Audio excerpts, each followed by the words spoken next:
There it is. Hey, welcome to the Bob and Tam show tonight. Dun, dun, dun, dun, dun. I didn't turn the music on. Sounds like Christmas music. I can hear it better. So welcome everybody out to Bob and Tam's right out here in, yes, we're Arizona. Western Arizona. Guess that's where we are. Yeah. All Northwest. Very northwest corner. Here we Dawn's got breaking news. on. That's the breaking news. You're way off tune there. It's do. Whatever. The city of Sturgis has just reported that the I-90 has no travel advisory between Wyoming state line and 1.8 miles west of Piedmont, exit 46. US 14L, no travel advisory between I-90 and Spearfish. Make a lot of sense, doesn't it? Yep. 34, South Dakota 34, no travel there between 6.5 miles east of the I-90, east of Sturgis, and 5.1 miles east of Union City. So if you're staying in Sturgis, stay where you're at. Stay safe. Because the snow's coming. The pizza pasta, Margaret, she posted some pictures. They had over 16 inches and expecting more. And I said, it looks like a winter wonderland out there. Oh, am I not close enough? Sit back. Well, if you're going to sit back, you can just got to pull a little closer. There you go. So they're all talking to each other. So she's, as she rattles through all the different people's names there that are on the list, we got a few things we're going to talk about tonight. We're going to talk about rallies, of course, and tell you some of the things we've got going on and some things we've already found out about. And let me get over here. Dusty Country Garage. That used to be Mohawk Mike. He's got a new channel. Check it out. Dusty Country Garage. So check it out. Kevin's on. There's a Lone Cowboy. Pied Piper's on. Craig says it's 24 in Michigan. What is it here? It's probably in the 50s, 60s. So windy. That wind's still blowing out here out west. Santa Ana's. Yep. So it's kind of crazy. And our prayers go out to all those people in California that's lost everything. And it's just so hard to fathom. It's not just somebody. It's hard enough somebody to have a house fire and lose everything. But these are like whole neighborhoods. I mean, just thousands of houses destroyed. People got nothing. They had to leave their cars. They had to run for their lives. They got no cars. They got no food. They got no clothing. They got nothing. They got the shaft is what they got. So anyway, our prayers go out to all those people out there. 59 here is what it is. And yeah, it's just crazy. It's unbelievable. There you go. I got to post it on Tony's on of our Facebook pages. It's up and going now. Yep. Also, if you're on you can actually also go over to the Bob and Tam's Cars, Trucks, and Motorcycles. We got it on there too, streaming. Started that up here for this trip. And so I put it on all the Facebook pages. So if you're on a Facebook person, you can go there and check us out there, or you can watch us right here on YouTube. Craig. I think Craig's down by. So we're just to give a little heads up, we went to Las Vegas this week, surprisingly. And I talked to Red Rock Harley-Davidson, and I think we're going to be getting our first bike for Bike Builds for Vets, our new 501c program that we're going to have going off here real soon. We've already gotten some donations. We've got thank you 3 people. We'll start naming those out here in a week or so, maybe the next live or something we do. We'll bring all the names together and talk about them. A couple of them might be on tonight. Yep. But if you would not prefer to have your name mentioned, let us know when you donate. Otherwise, we're going to give a big shout out to you guys. So you're not saying how much you gave or no, just that you did. Yes. And just to know that there's people. So we got 3 so far, which ain't bad. And we're on a roll. We got new business cards coming for that. We bought them through the Bob and Tam show. So no extra cost to the non-for-profit. What else did I order? Oh, we got a new phone. So that phone is only for contacting us about bike builds. We're not taking any names to give bikes away or anything like that. We actually talked to the dealership about maybe if they wanted to give us a new bike, which I'm not looking for that. We could maybe do a raffle. But because we're all set up that with our 501, we are totally legal to be able to do what we're going to talk about. We can shortcuts. That's right. We can actually give bikes away. We can actually have a raffle and give a bike away. Don't have to buy a hat, or you don't have to spend $20 for a sticker or whatever, or 25, whatever these guys are charging. And the money actually is going to this. You can actually search out the group already, and you can see all of our board of directors and everybody that's on there. So it's already, we're all legit. We got all the paperwork, all the forms, everything like that. So it's not hard to check out and see that it is a non-for-profit. But a lot of people have non-for-profits like out here. One of the churches that we watch on TV, and we've been to a few times out here in California, they're just like me. You really need to look when you give your money away to people for charity and stuff. They got all these stuff that's on these late night shows and stuff you watch. And one's that dog thing, shows all the poor dogs freezing and stuff. You look at that and it's like, I think it's like 50 or 60% of the money you give goes to the animals. The rest goes in their pocket. They're paying for their expenses. They're paying for their salaries. See, all that, even though you're a non-for-profit, you can have board of directors. You can have people that are getting paid. That's non-for-profit. You just can't have any profit at the end of the year. So it's not always legit. We don't have any people working for us. Yes. So we're going to make our money off of the YouTube. We're not going to have a YouTube channel for the bike builds. You'll see those videos on here. So that'll be the way we can help. Like right now, we're looking for a flatbed trailer. I want something big enough that I can haul cars on if I need to. Right now, there's not really anything decent on the marketplace or Craigslist. I've been kind of looking around. I can get a brand new trailer in Vegas, holds about 7,000 pounds, dual axle. I want the one where you can put wood slats in the side if you want to. I want a wooden deck, so that way I can, if I need to, I'm going to probably mount some wheel chucks on the front of the to put the bikes on. But if we end up going to Copart, we're going to be buying bikes that could be damaged. They may not sit up straight. They may have to just lay it on the trailer and have to strap them down. So got a lot of things. So we're looking at that. We're looking around for a trailer. There's been a couple good ones in Florida last year, but by the time I take the truck and go all the way there and pick up it and bring it back, it ain't worth it. Yeah, Sam, keep an eye out for us. Yeah, but it's just, once again, it's the long haul. Unless I'm getting a trailer for $1,000, it wouldn't be worth. It costs us $1,000 there and $2,000 just to travel there and get back. It's not staying anywhere, so it's not feasible. So we're looking around here. I was hoping something good on Facebook or Marketplace would come up, but nothing decent has come up. So that's kind of that. So we're still looking around for that because I figure I might have to go pick bikes up. We're working with one of the big trucking companies. We'll tell you who it is. It's Haul Bikes. We've done some videos with them. We actually are going to be meeting up with them at the end of the month. They're going to be at Mecum, and we got some videos and stuff. We're going to be working with them. We kind of got shafted by, we were talking before about somebody that was going to give us a bike at all the rallies. Well, I've been waiting all this time. So finally I told her on Monday, you got to get a hold of these people because I want something in writing, because nothing worse than if us showing up at a motorcycle rally and we got no transportation, or we're stuck in a car the whole time, and just don't want to do that. I've got a car rented for Daytona, but I don't have a car for any other locations. Daytona, it's not uncommon that it might not rain a day or two during bike week, surprisingly. So it's not bad to have a car there. More or less looking to ride the boat bike. Well, we have another vendor that was going to work with us on bikes, but I was supposed to get a hold of him between Thanksgiving and Christmas. That's his least busy time. And so I thought, we kept dealing with this other company back and forth. And they the last time she had called them, he had texted her and said, hey, if you're calling about the bikes for the rallies, don't worry about it. It's all taken care of. It's all good. I don't like that. I want to see something in writing. Because now what we found out is that place doesn't have any place in Myrtle Beach, and they don't have a place in Panama City that I can pick up or drop off a bike. So do I need to get the bike from Orlando and have it for Leesburg, Panama City, take it to Myrtle Beach, and then do I need to ride it back to Orlando? Or how we needed to know how it would need, because we still need to We needed to know where we were going to be at to fly home. Yeah. Are we going to be in Myrtle Beach, or do we have to go back to Orlando? The longer we wait, the higher the prices are. Right now, we've gotten our tickets already to go to Daytona and fly home. Those are all taken care of. Our motel's all taken care of because of our sponsors that we have. Yeah, we've also got the flight coming into Daytona, or coming back to Orlando for Leesburg rally, but we have nothing else, which I knew from Leesburg to Panama City wasn't going to be an issue because they're right back to back, and I didn't see a problem with riding a bike from that way. There's only a couple days in between those two.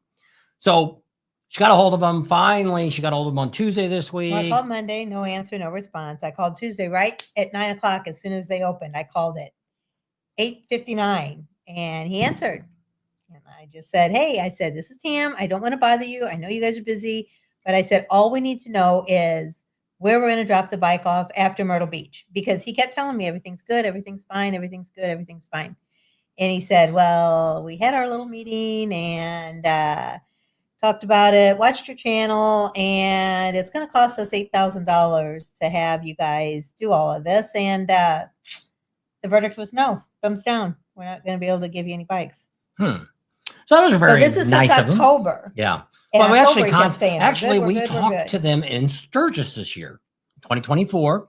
We went there, and actually one of the guys that's one of the big wigs or one of the corporate people said, hey, Bob and Tam, come running over and started talking to us and stuff. And we've done a little bit with these guys before, talked about them and stuff, and never asked them for anything.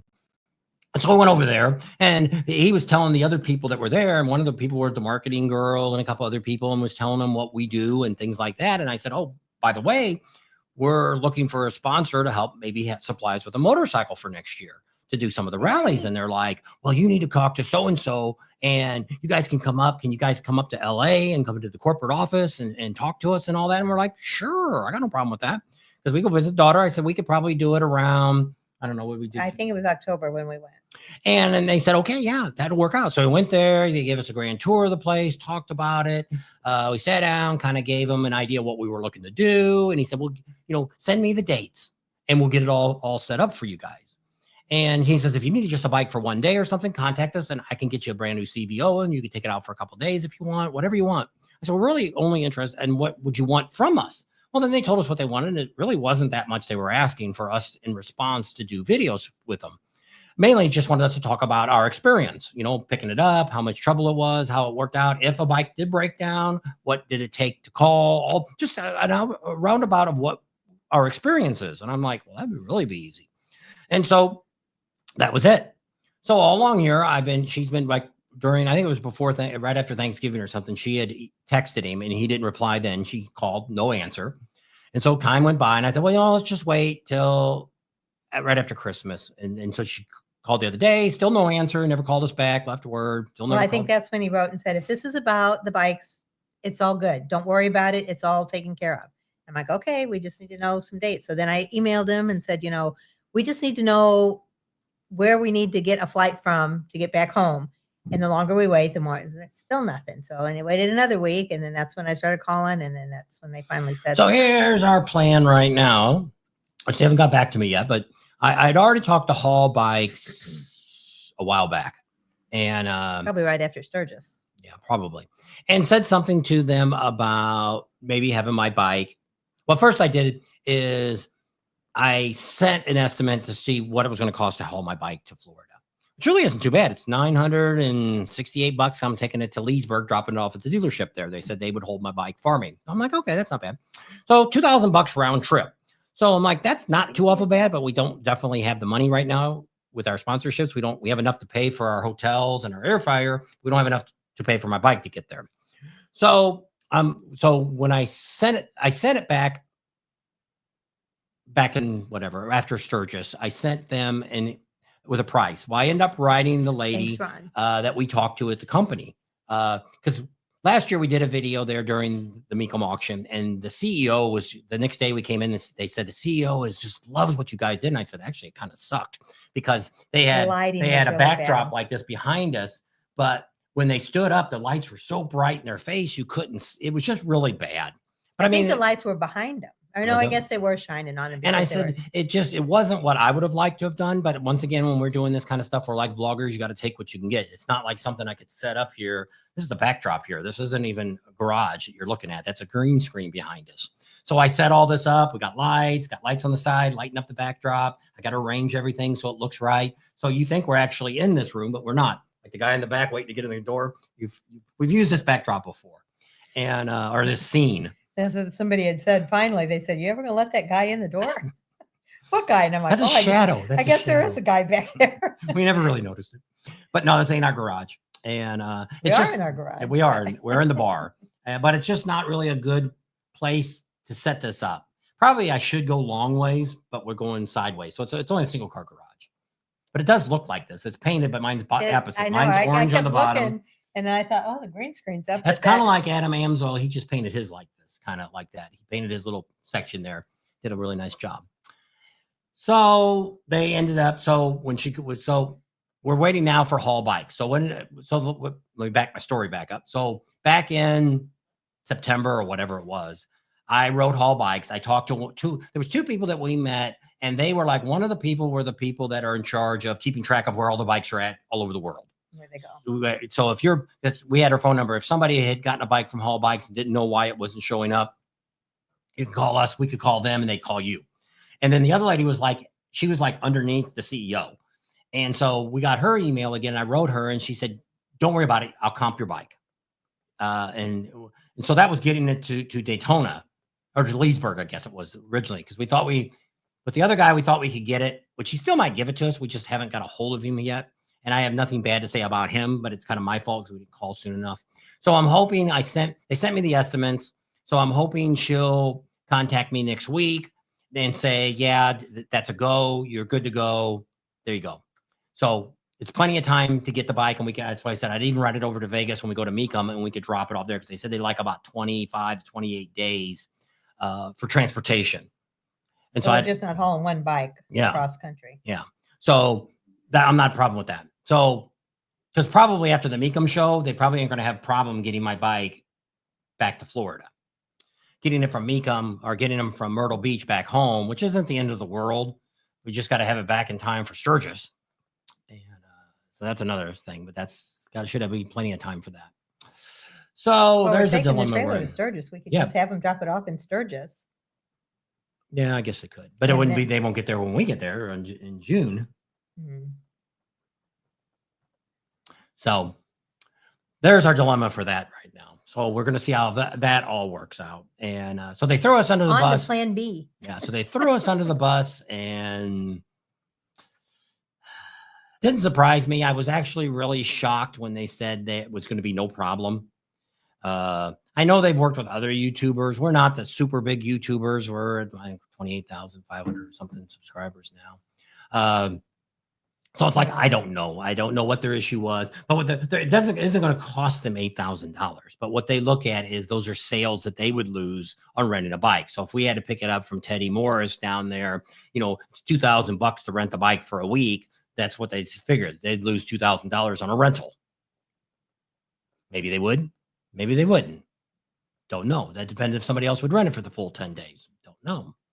Panama City, I doubt if anybody's renting one of them over there for Panama City, and I doubt if they're doing any for Myrtle Beach from this company, because there's no location there. So unless they were riding in from somewhere, that's the only thing good about this company was I liked it, because if you wanted to go, like we've got a lot of foreigners on here from all over Australia, all over the world, and it is expensive to haul your bike, have it shipped over here. You got to be put in a container and all that kind of stuff, drain the gas out of it and all that mess, and have it brought over here, versus you flying in someplace. You could fly into LA, or you could fly into Washington State, or heck, you fly into Washington, DC, and then you can just jump on a bike and you can ride it and drop it off wherever. You don't have to take it back to where you picked it up at. So I kind of like that idea, and that's kind of why we were going to kind of push it. But now I've always kind of said they were always kind of expensive for what you were getting. They tried to push us for they've got some kind of honor program or something like that. But they basically told her on the phone, we'd have to pay this whole year at full price before we would get 50% maybe off next year. Well, it's kind of like buying points or something. Like you pay $1,000 and then that goes towards your rental. But the more you rent, the more you get off. So let's say the first bike we rent, we only get 10% off. And the second bike we rent, we might get 25% off. And you can go all the way up to like 50%. That's kind of like their rewards program. But you have to put money into it to use it. It's like pay ahead or pay forward. He is alive. Who? Art. Holy smoke. Art, I called you and you never called me back. We were beginning to wonder if you were still with us. I was thinking again, maybe I ought to call Art again. Yeah. Call you and see what you're doing. You're retired and stuff. Kim's on. He's got a channel. And I know you were saying something about maybe going out to Vegas during the Mecum auction. So you could sleep on the couch, but we're all in the same room. Yeah. I was trying to think where we were staying, but yeah. Only one bathroom. But you can still come out before or after. So Andrew was on. We're not going. I guess we'll be in California sometime in February. I got to go to the doctor for my Sorry, been indisposed for a while. Art was? Join the club. Art was indisposed? That's what he says. It's that retired life. If you find out you're busier being retired than you were when you were working. I know. I spoke to my girlfriend today, and that's what she said. She says, man, I don't think I could go back to work. She says, I don't do nothing. And it's hard for me to get up to try to do something, like just to clean the house or to do the laundry. I said, don't do that. You're going to rot away to nothing. I said, get up and do something. That's right. Well, Billy's on. Crap on a Cracker is on.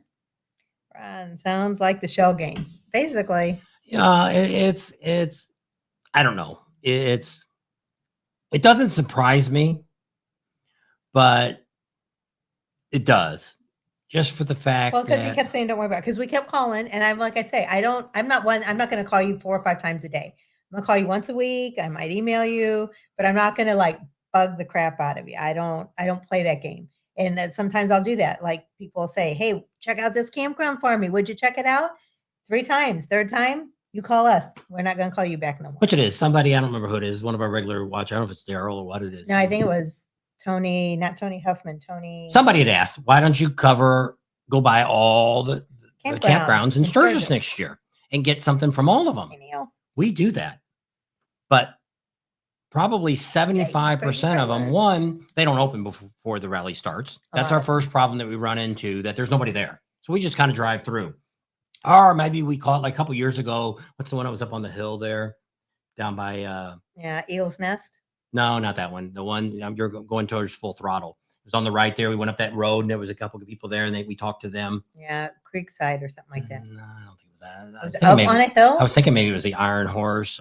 We've been to the Iron Horse the very first year. But we never really talked to anybody official. We talked to a guy that was there mowing grass. And he had a dog, like and I was playing with his dog.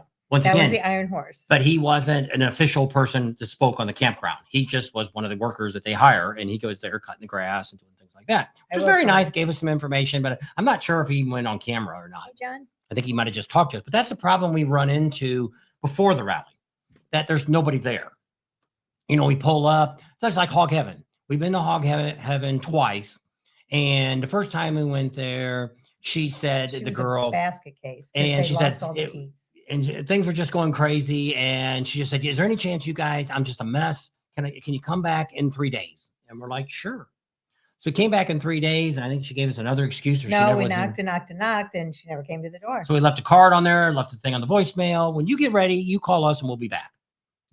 Never called back. We have another one. What's the other one? Rush No More. Rush No More. We've been out there 4 times trying to talk to somebody in the city that told us that she knew the guy, and she's go out there. Oh my gosh, you're great people. It's a great campground. You've got to cover it. Nope. And even the staff they had told me we weren't even allowed to drive through and film, which I filmed what we did. We made a U-turn and filmed out. But once again, at that point, I don't care anymore. Even if the guy called, we can do. Even if the guy called now and said, hey, come on out and film, I'd tell him no, I'm not interested. This is free. We're not charging people to do what we do. We do have sponsors now, but to go out and give that great information, we don't have a problem with. There's a lot of campgrounds we can just kind of drive through because you don't really need to say a whole lot of Peppy Hoyle. You know, Jesse and the staff there, we have no problem. They'll always let us drive through. They'll talk a little bit up in the front about prices and stuff like that. But I mean, they got a pool, the bathhouse. If we walk through that, kind of show you some of the campsites, there's not really nothing else to show you. We've been out to Chris's campground before out in Spearfish. That's a really cool one to go to. Most of the ones in town we've been to, but a lot of them won't talk. Like over at Days End, he will not talk. He does not want to be on camera or anything else, but you're more than welcome to roam the campground. And he's been very good. And we've stayed there a couple of times before the rally and been very nice, but doesn't want to come on camera. Same thing with the Sturgis RV Park. They don't have anybody there that wants to talk on camera. Now, we have stayed there too before the rally, and that's kind of a nice campground. I like it just because it's right there. You can stumble from the Iron Horse bar and get right down there. If you can make it 2 blocks down the street, you can get to your campground. So I kind of like that one. A lot of the other ones we just kind of drive through and look at. Landshire, we had gone through there. I think they talked to us. Lampshire, they had talked to us a couple years ago. I need to find them all and put them all together, but that'd be a really long video watching all that. I do I don't know how that would work. That never really seems to work either. Part 1, part 2, and part 3, and then kind of. But you could make a playlist that is just Sturgis campgrounds and shove them all in there. That might be because right now the one that I'm referring to everybody right now has like 94 videos in it. It's part 2 of Sturgis, and because I took the years off because it confuses people if I've got like 2021. The campground looks the same in 2021 as it does in 2025. It's not going to. There's not a whole lot that people are doing to their campgrounds. So if you coat of paint onto something, isn't going to change what they're doing. So most of the campgrounds we've kind of been to, we kind of went through all the hotels that are in Sturgis. We kind of went through all those. Some were very helpful in giving out information, took us into rooms and showed us around. Like if I was going to stay, I would love to stay at the Sturgis Hotel, but we can't ever afford that. But the only other one that I would stay, well, I like the Sturgis Inn. Is that what the other one's called? No, one's the Sturgis Hotel and one's the Hotel Sturgis. Yeah. The Hotel Sturgis is downtown. Okay. The Sturgis Hotel's on Junction. And they're really nice people. And I really like them or not. But if I was going to stay in a hotel, what's the one that's out by Dairy Queen? The really neat one. Had the bar and all that in there. Not Baymount. Baymount. I think it's Baymount. Yeah. That's a really cool hotel. They got a cool bar there. It's just when you walked in the door, it was like, wow. Probably the only one that I would kind of stay away. It's got its own little casino in it. So yeah, probably the only one I would kind of stay away from is the one that's down there at the other end, down by the brewery. That it's been a whole bunch of things. It used to be the Best Western years ago, and that place was rough. And but I don't know why somebody doesn't fix all that up. There used to be a restaurant there. I think it was a Shoney's or something there at the end. Used to be there. Yeah, it was a really nice place. But I think when we first went, I think we went there and ate once or twice at the Shoney's. That's smart. Yeah. So.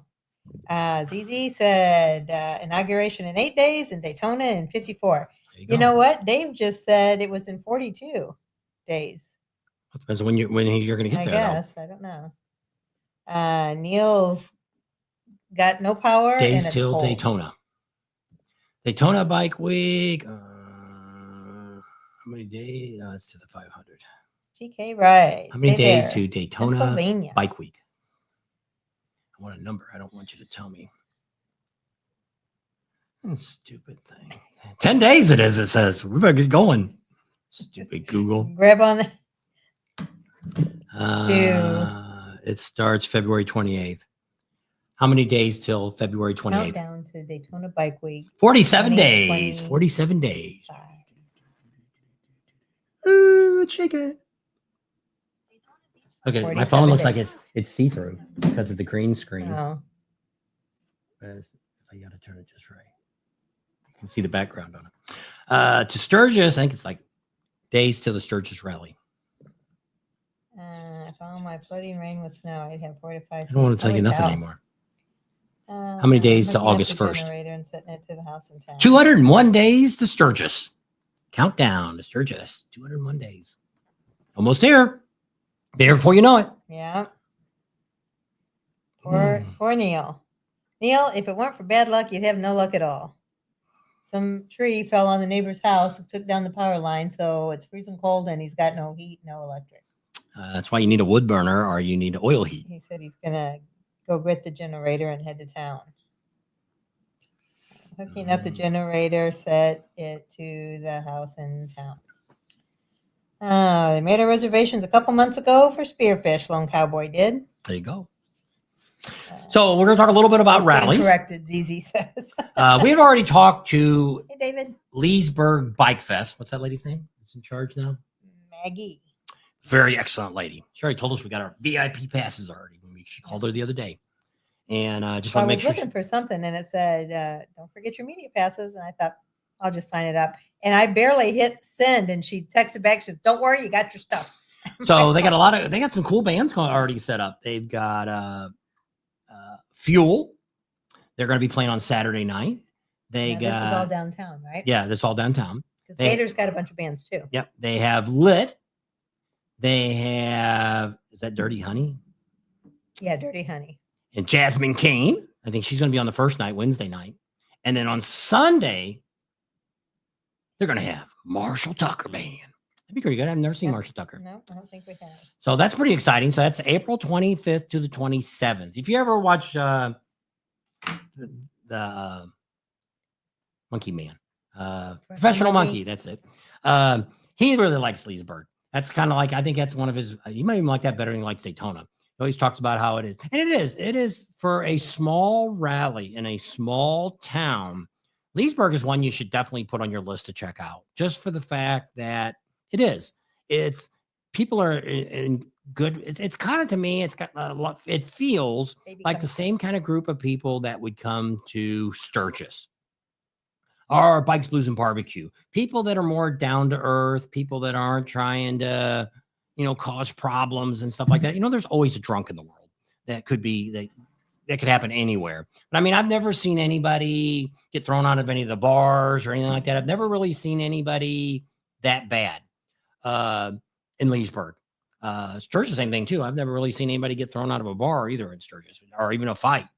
And a lot of people say the same thing. They've never seen that. Daytona is a whole different story. Myrtle Beach is a different story. Those are places that it's not uncommon to see people fighting. It's not uncommon to see the cops throwing people on the ground because they're acting stupid.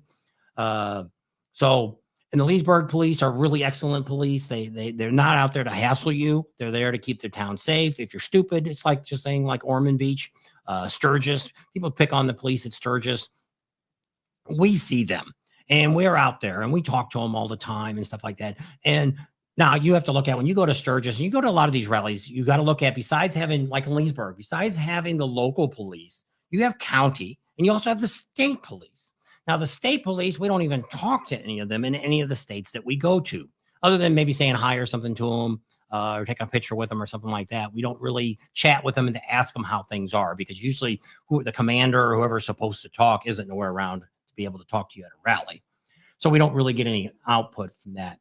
But I have heard that some lady wrote some stuff that said the Sturgis police, and ended up finding out it was the county police is the one that gave her, but they ended up going to the police. But the lady was totally drunk, and she tried to say she wasn't drunk. And of course, anybody that's drunk, the first thing you say is, "Oh, I'm not drunk. I can't stand up, but I'm not drunk." And that's, everybody's going to say that. And we watched OP Live last night, and some of the people, this black guy ends up wrestling with the officer, takes her stun gun and turns it at her. Then after she finally got him in cuffs, he's sitting in the back of the car and he goes, "Give me a break. Give me a break." She goes, "You almost shot me with my stun gun. I'm not giving you a break." He's so man, but you know what? That hurt. I almost pooped my pants. Or he said, I did poop my pants. I don't know what he said. He didn't say poop, and they didn't black it out. Yeah, he said, "Shh." So anyway, we're like, whoa, because usually PD Live is really good about beep, beep, beep, beep. Yeah. There must be a 5-second delay or something. 10 seconds. But there wasn't on this guy. I forgot to push the button. Yeah.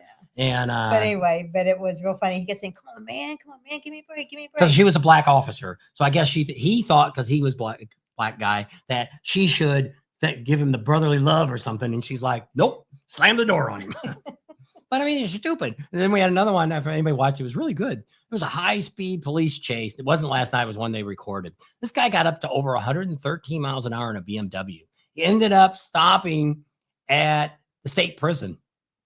And he jumped out of the car, and they're all like, he's like, "Put me in jail." And they go, "This isn't the jail we take you to. That's the prison. We're going to put you in the car." And he's like, "No, just drag me in there. No, you get it." But it's like, I don't know. Well, you can, even if you're on a motorcycle, it's really hard to outrun the cops. If you're out in the middle of nowhere, you might be able to get away with it.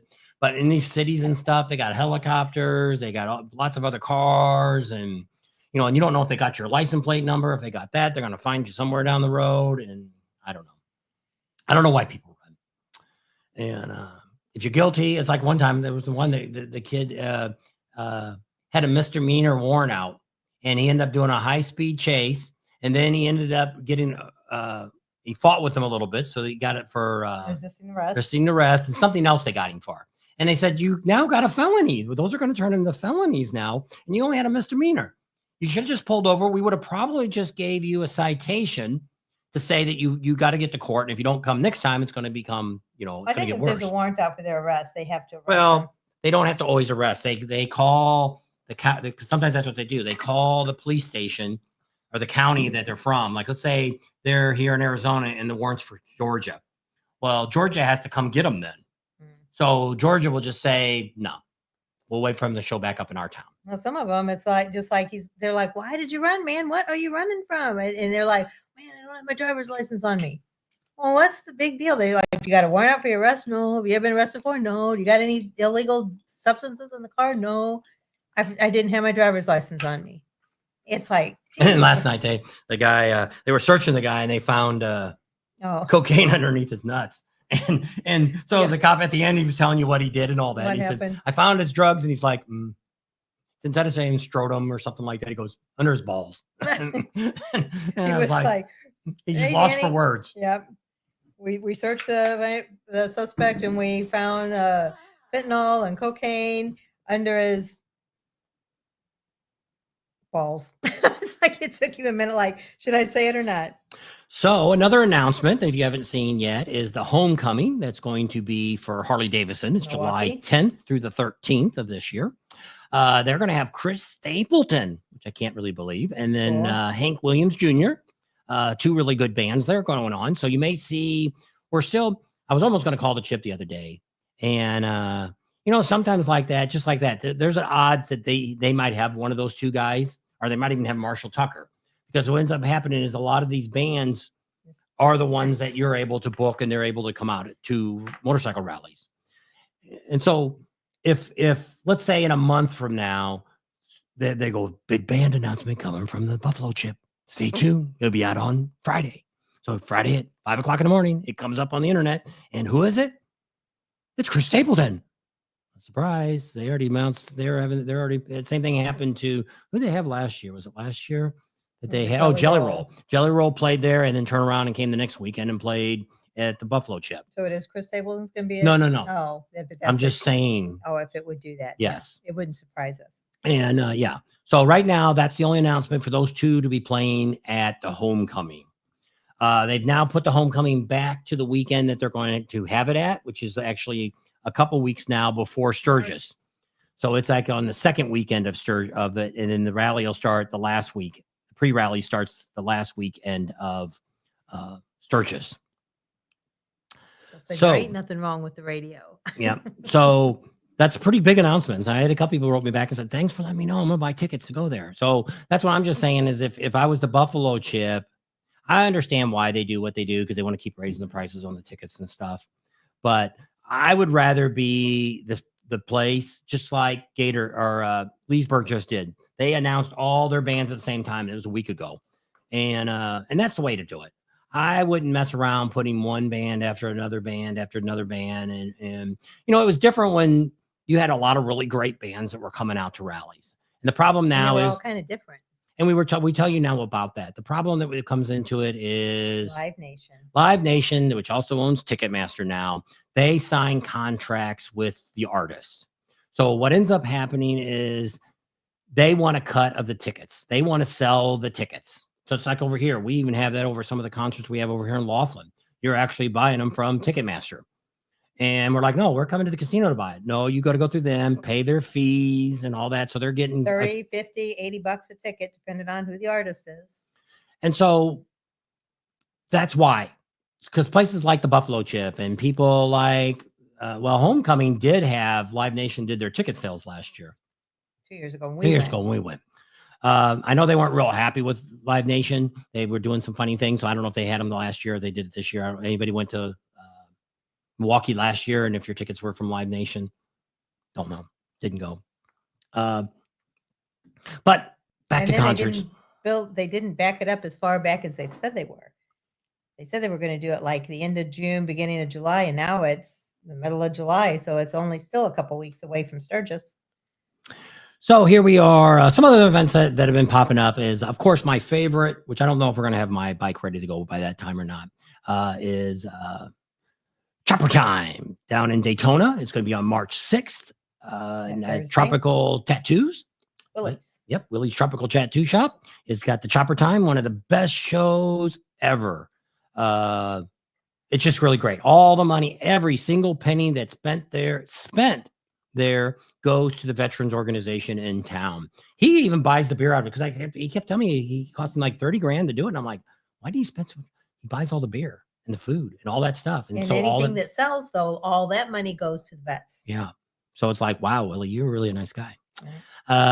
Let's see what else we got going on. Daytona has they posted that out there at the Volusia County Fairgrounds is where they do the Burning Bike. The Burning Bike is going to be March 7th, that Friday night. It's going to be the Burning Bike. Of course, they always tell you it starts like at 7 or it starts at 5 o'clock.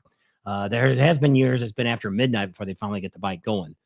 We're going to try to do the bike burning this year, which I don't know if I'm going to stay that long. They also have a bikini contest out there. They're going to have some bike shows and stuff going on. They got the big flea market out there too, besides the other flea market. So that's all going on. They got the Miss Burning Bike contest is on that same Friday night too. They got the Fast Lane campground going on there. So they're selling stuff for the campground. Bike Week camping doesn't open there till Friday. So it's only Friday the 28th till Sunday the March 9th. So you can't go before that to get in there and stay. They've got live bands, hot showers, foods, vendors, activities, entertainment, and 24-hour security. So that's on that.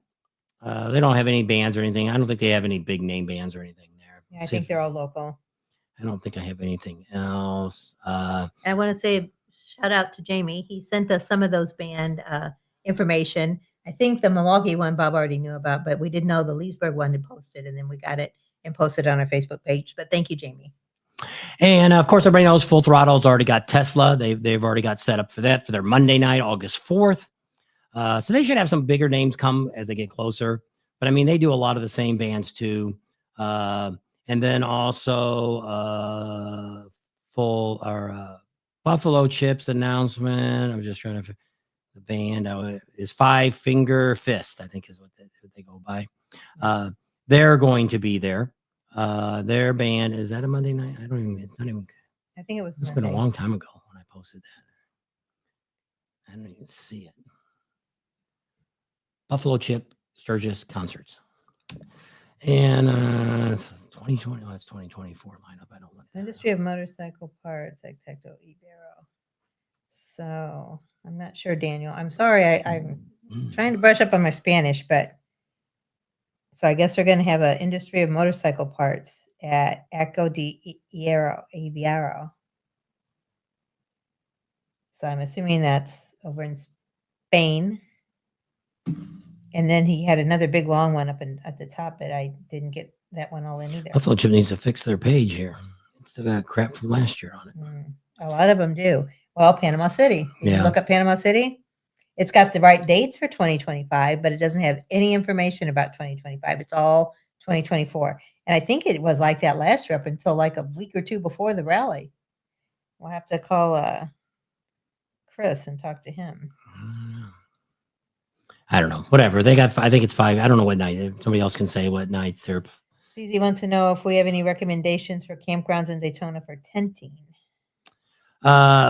He stayed out at Cackleberry before, but he said he's going to wait until he figures out how much rain they're going to get. Death Punch is August 4th. Five Finger Death Punch is August 4th at the Chip. I finally found it. First is Friday. Yeah. First Friday, Saturday, Sunday, Monday. So it is Monday. So they're competing with the Full Throttles, Tesla. So there you go. What would you go see? Would you go see Death Punch or would you go see Tesla? Let us know what you think. Are you writing in on 3? We're not big fans of either one, so we're okay. I'd heard of both of them, but Ron wants to know if Richard Rawlings is having any bands. I don't think he had like a DJ out there, didn't he? There was music playing. It might have been like a jukebox kind of. I don't think they had like any bands. And he's still open. He's open year round. So he's been having some different events and stuff, but here's a mess. And there is. Would you know when the Camaro thing is in Sturgis? Is it before or after the rally? It's usually after. Was it Sturgis Rally 2025 in Sturgis? No, that's where they were doing the burnouts, wasn't it? There was only like 25 of them. It was before Sturgis, I thought. The only band I've seen so far in the Chip has their sights on the Five Finger Death Punch. Whoa. It's June 18th through the 22nd. Yeah, Jackal still plays on that Thursday. Yep, Jackal always does Badger. Thursday. Jesse's a really great guy too. He always gives us time to talk to us and stuff like that. We appreciate that. And but at the chip or at the Full Throttle Saloon, Five Finger Death Punch, they're going to go see. So okay, at the Full Throttle Saloon, if you get there before 6 o'clock and you get in the back area, you don't have to pay to get in.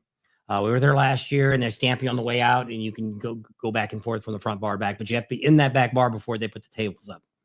So just an FYI, because a lot of people were thinking they were going to force everybody to get out and then repay. They didn't do that.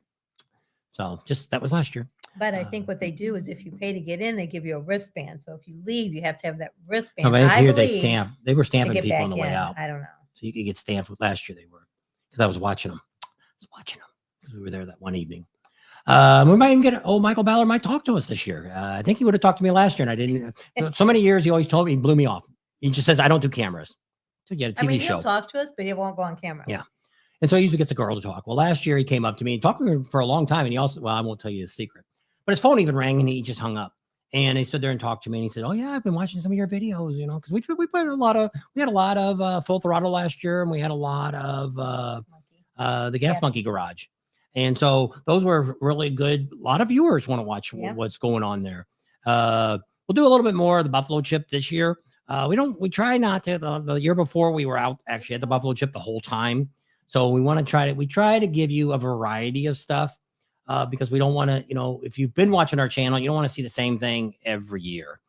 We're working on now putting videos out that we've edited from years past. Like the one that we just had on Thursday was Moonshine Gulch. So I'm working on a video now of all the great places to eat. I'm doing one for Daytona and one for Sturgis, places that we've gone to and we've ate at and we've been pretty happy with. Most of that is videos that we've already had. I'm just cutting them up and putting them into these types of videos so people can start thinking about, hey, yeah, okay, yeah. I don't know if I'll find all the campground ones. That's the three-wheel rally, yeah. Three-wheel rally is the week before. So they start out with, for us, we'll start out with, we have Adventure Bike Week. That will be that's in between them. Because it said the three-wheel rally is 7/6 or 7/11. And then the next weekend, I think, is Adventure Bike Week. And then Adventure Bike Week at the Buffalo Chip.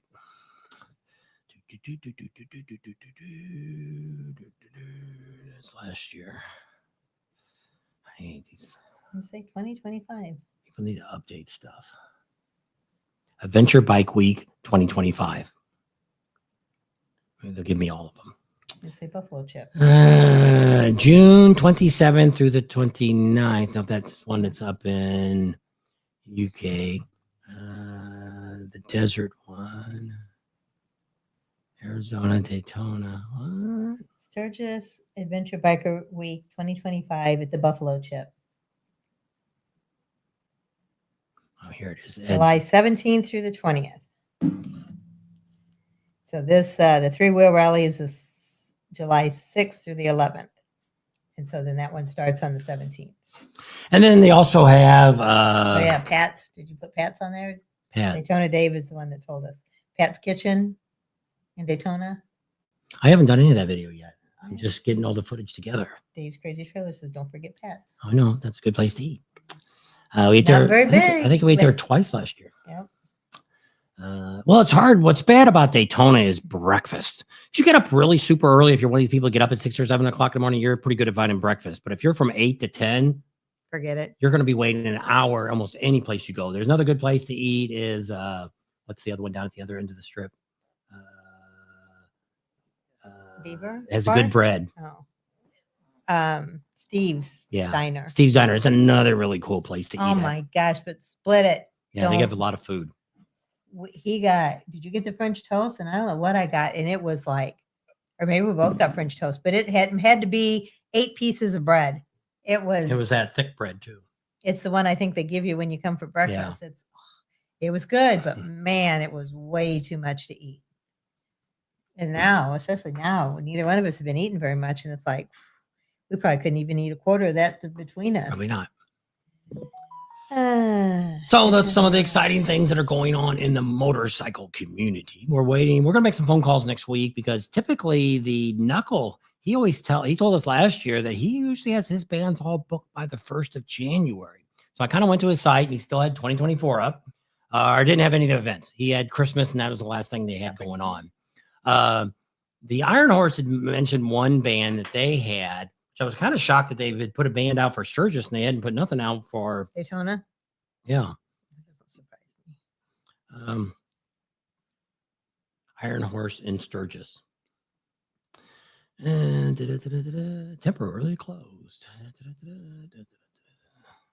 They're not open for the winter. 2025 events coming soon. Nope, they ain't got nothing listed. They announced the band on Facebook a while back. I didn't know the band either. So not sure who it was. But yeah, the Iron Horse down in Daytona. Well, the other bad news is I don't know what's going on with Main Street Station. It is closed right now. They basically said on the internet when I went to their Facebook page that they had a death in the family, or I don't know. I think the dad originally owned it. We met him a couple years ago down there. Really nice guy. His daughter was a little different. Well, he had passed away. Oh, did he? Mm-hmm. And his daughter's a little different. She'd gotten in with the city during 2020 when they told her you couldn't be open. And she said, screw you, I'm going to be open anyway. And so she got in trouble with that. She had vendors on the lot. She wasn't supposed to have any vendors and stuff. So she kind of got in trouble for that. And so I don't know what happened now, because somebody had said the other day, they said, well, if they're going to be open, well, I went to their website and they've just updated the website. It's 2025. If you go all the way down to people's bottom of their website, it tells you when they created it or updated it or whatever they did. Well, this one had 2025. So I said, they just had to do this in the last couple of days. We're only just getting into January. So I said, so then I went to the Facebook page and I seen that they said, we're just letting everybody know we're closed right now. We're going to be doing some updates and no further information on when we'll be open again. So I really don't know what's going on. If anybody down there in Florida knows what's really going on, I don't know if the city closed them down. I don't really know what's going on. Well, what they could have done is maybe their lawsuit settlement with the city, something happened and they got to be closed for 30 days or something. I don't know. But now they act like there was other people had said since on Facebook that they're going to be closed for the rally. They're going to be closed through the rally. So they won't even be open for Daytona Bike Week. Call George. So see what happens. We don't really have a lot of contact with the city of Daytona to really know anything that's going on there. The Chamber of Commerce actually puts on Daytona Bike Week, and there's for the fall rally. It's actually put on by some business group people. So it's two different types of rallies going on there. So I don't really know what's going on other than that. But just to kind of let you know, we wanted to call the barbecue place because that's one of the places we like to eat. Their decking all that blew off the front of the place where you set out. And so I don't know if they're open. We need to call them and see if they're open. What was the cat place called? George and Peanuts. Yeah, George and Peanuts closed up last year. They're gone. They put a pizza place in there. And it wasn't doing very good. I don't know if it's even still there or not. But I mean, it's getting really sad. There's just not really a lot of really good places to eat like down on Main Street like that down there anymore. Peanut and George was really good. We enjoyed eating there, and it was a great place to do a live and stuff from. They were very nice and very gorgeous to us. Is that plugged in? What, computer? Yeah. Should be.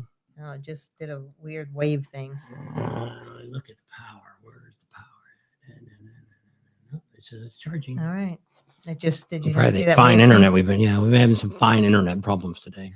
I know we got FiOS or whatever it's called. Who knows what the hell it is? And it's supposed to be way better. Art needs to come out and help us. And it's can't get my garage door. Well, what happened was when they first came out, it was excellent. It was 100 up, 100 down. We were happy, pleased as punch. Then they said, we're going to upgrade you. Well, they're going to upgrade every system to where you could buy 100, 300, 400, or 700, 1 terabit of speed. So, and they're like, well, you guys are already we're already at like, we were supposed to be like at the 300. No, we were at 100. Was it 100? 100 up, 100 And so when I look, I'm like, I don't have the 100 coming down anymore or going up. Going up. We're more concerned with up speed because it's just like here, this is up speed. Getting this out to you. Yeah. So like right now, my speed. Dale's on. Oops. Thank you, Dale. We appreciate that. Keeps him going.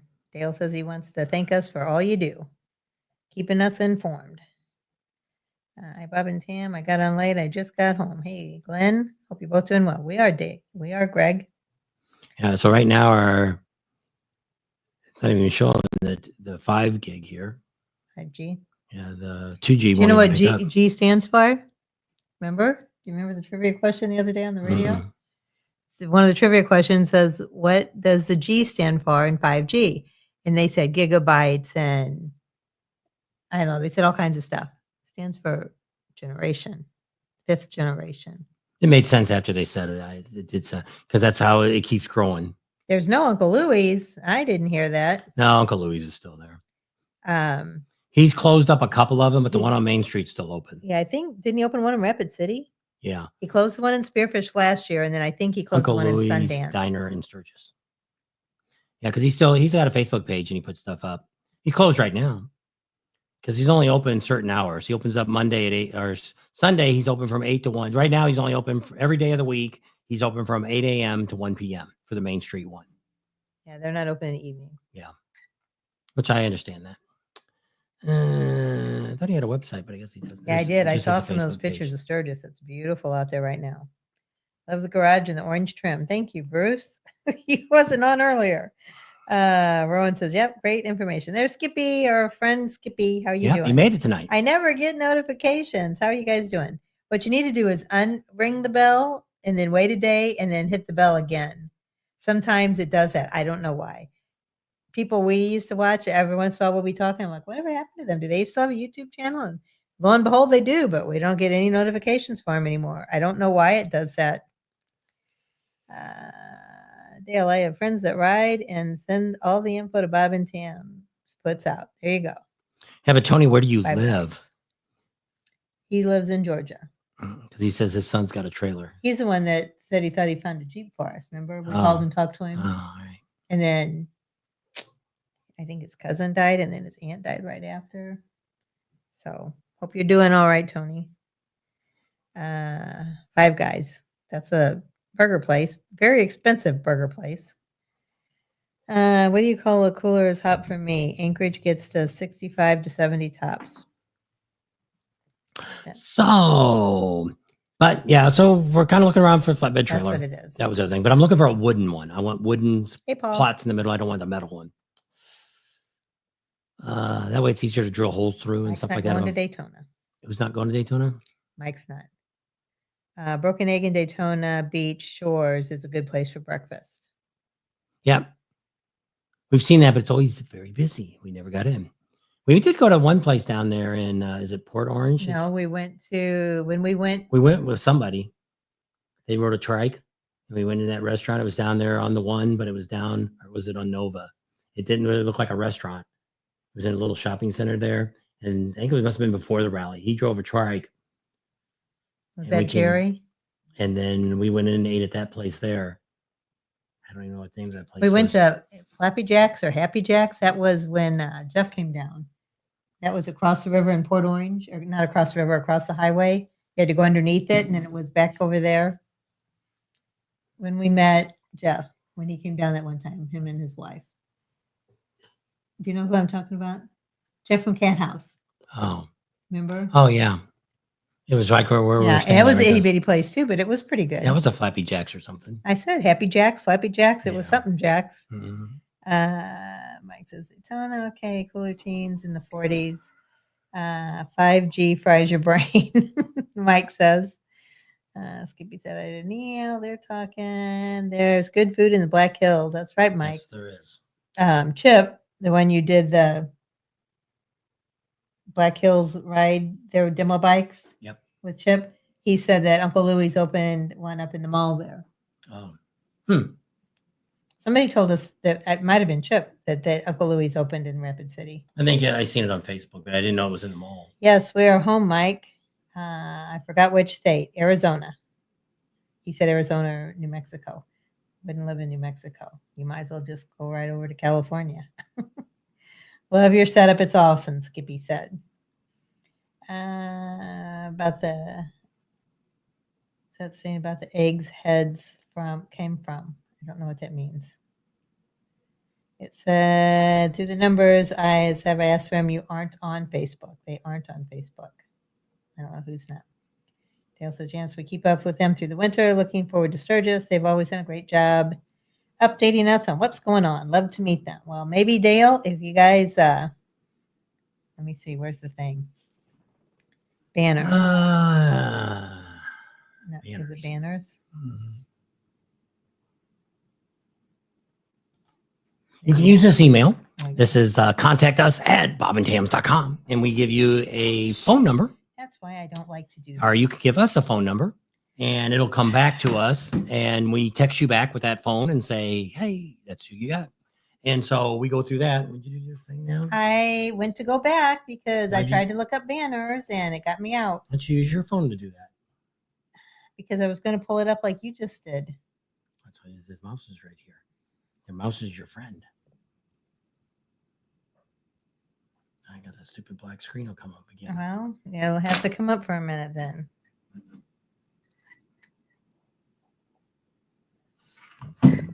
Drinking my tea.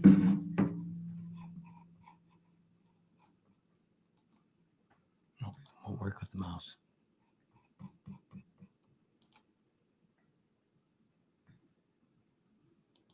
I don't know. You messed up my video. I don't know what to tell you. There you go. Now see? So there you go. Got it back to normal. And so lots of excitement going on. So we're hoping to get our first bike maybe next week. We're going to go back to Vegas next Saturday when our youngest grandson is playing in a soccer tournament on Saturday. So we may be going over there and said, hey, it'd be a good time to pick up a bike if you get one. He says he's got to keep track because what happened, this happens a lot when we were talking to him at Black Hills Harley, that they trade bikes in so fast. And if it's a bike that's got too many miles on it or something that might need a little more repair than they want to spend, they got phone numbers right there. They call the wholesalers up and they're gone. Same day. And so he says they got to get back there and send out the word that, hey, because he said, do you mind if with the miles? And I'm like, no, bikes. We're looking for stuff that at least runs halfway decent. I don't want to have to get into any motorcycle work, engine work at this time yet, maybe on a later date. But at this time, looking more for easy stuff to fix and go from there. Oh, I got two of my ATV Chinese ones, got them up and running yesterday. Got the carburetors on, got them all going. I kind of filmed a little bit with my phone. I'm going to have to leave a camera down there in the shop so I can film it when I'm doing stuff down there, show you guys what's going on. And so I got them all both running. The one, I got all the plastic completely off of it because I had to move the gas tank and re-weld it and didn't do a very good job welding. But welder was screwed up. Had to fix that. That took a little time. So I did get them both running yesterday. New gas in them. Run pretty good. Carburetor was kind of messed up at first. It was stuck at full throttle. You know anything about that? It's got a little plunger inside. It goes up and down. And I guess I didn't get it down all the way. And so I had to take the top off and fix it. And so the second one, when I did it, I made sure it went all the way down. And that one started up right. So they're ready to go. I got to clean them all up and put them for sale. I got to get a battery. I was going to go today. We didn't get around that far. And I was going to change the oil in them. And could have went. I was going to go. And then I thought when I went to the hardware store, I was going to go. And I thought, no, I had gone. And I had to come back and said, oh, she go, where were you at? I said, I went to Walmart too. Oh, I wanted you to go Walmart. I wanted to get that. No. Too late now. I done went there. So I figured, well, anyway, I'll just wait. CVMA, we will be in Daytona on February 26th. And then we'll be there. We're flying out on March 11th. But that's in Orlando. So there you go. Chad said, any chance you'll be going to Dusk to Dawn? I don't know what that is. Dusk to Dawn. Don't know either. It says Dawson, but I'm assuming they just mean Dusk to Dawn. And he's in Sturgis, so I don't know what that is. Maybe one day I'll get a chance to meet them in person. Janice was saying, are your kids safe in LA? Yes. Oh, it's Karen that said she was going to Sturgis this year. Yeah, our daughter that lives in Huntington Beach, she's safe. And so far, the fire is long ways away. Yeah. A lot of stuff's got to burn before it gets to her. But I mean, those embers can spread really easily. But the winds are really high again today. Really high. Not as high as they was the first night, but in the 50s and 60 mile an hour gusts. So yeah, thanks for asking, Chip. But yeah, they're safe. And hopefully throughout this, they'll be safe. And yeah, it's just crazy out there. I don't know. V-Router's on. Daniel says at Bob and at YouTube. There you go. And water meters, our water hydrants, fire hydrants are not ran off electricity. There is pumps, but I used to work for the gas company that's there, SoCal Gas, and Edison, and also DWP Power Company, which is the subsidy of the LA. No power was shut off when it first happened. Power doesn't get shut off till early in the morning. There was no crews out that night doing anything. If there was some power lines and stuff down, they're just going to let it go. They're going to wait. Just like I could see some of the videos, even the next morning, there was still gas blowing out of some of the wreckage there. You can see the flames where it looks like a torch. That's the gas lines broke at the house. They melted the meter and the gas is blowing. And they weren't out because, first of all, usually utility workers are not going to go into burning areas. They do like when I worked for the gas company, I did San Bruno fires. I worked up there. I also did the ones in LA, or not LA, but in Orange County. We had several fires there that I worked. The crews come out. Usually one of us run around. Now, it's not a fire like this. This was I thought the San Bruno one was really big, but it was only 70 homes burned down up there. Thousands. Yeah, well, tens of thousands. So this is really a lot. So typically a crew would not have gone. So what they end up doing is like we had the Anaheim fires twice while I was working for the gas company, almost the exact same places burned twice. Well, what the city did is once they started seeing the fire was coming, they went to the areas where they knew in the street there were shutoffs. They would dig those holes and they would cordon them off to people go around them. And so that way they were ready. They didn't have to dig the concrete out to get to them to be able to shut it off if they need to. But they don't, which they do. But typically gas is the last thing.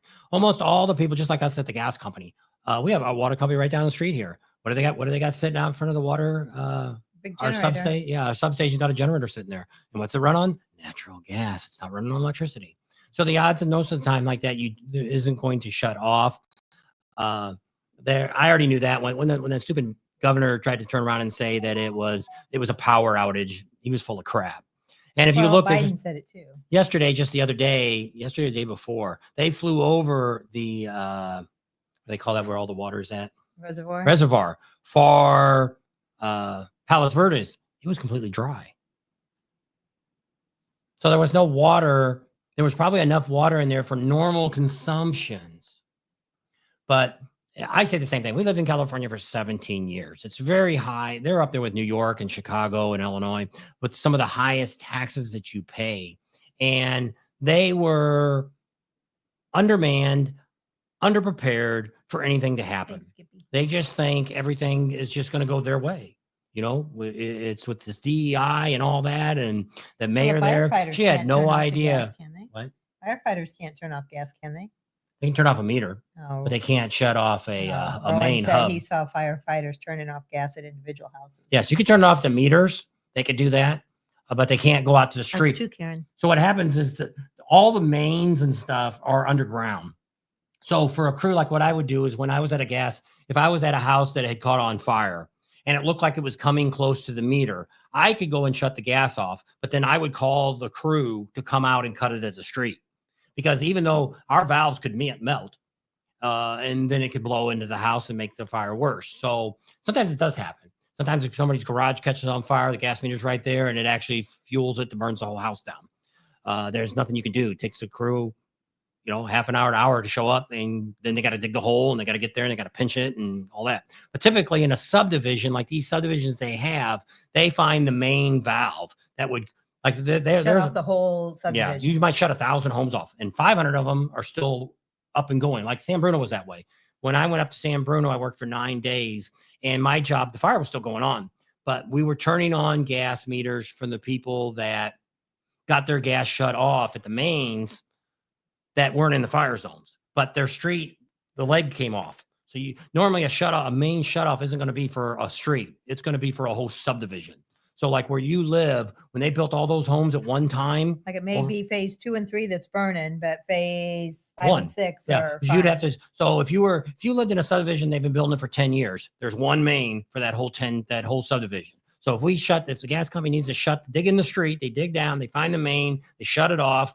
It shuts everybody off in that subdivision, and it doesn't come back on until the fire's over, or until the fire department, or until the gas guy come out and they can cut the mains other way. They can actually, most newer mains from the last 10 or 20 years are plastic. So they can go down there and they can pinch it and they can put a new shut off valve in it and shut off and then turn other people on. That's true. That can happen. Now, if it's steel pipe, that's a whole nother thing. Or if it's a high pressure main, that's another issue, but a whole lot of things. But with the power companies like here, a lot of Chino, the gas is turned, or the electric's turned off, because PG&E got sued for the San Bruno fire, and they made a rule in California that if there's high winds, they need to turn the power off. So that's what so if the power lines come down, it's not going to start a fire. Yeah. So then people in California get mad because you can't run your furnace, even if it's gas, you can't run it without electricity. And in the summer, you can't run your air conditioner without electricity too.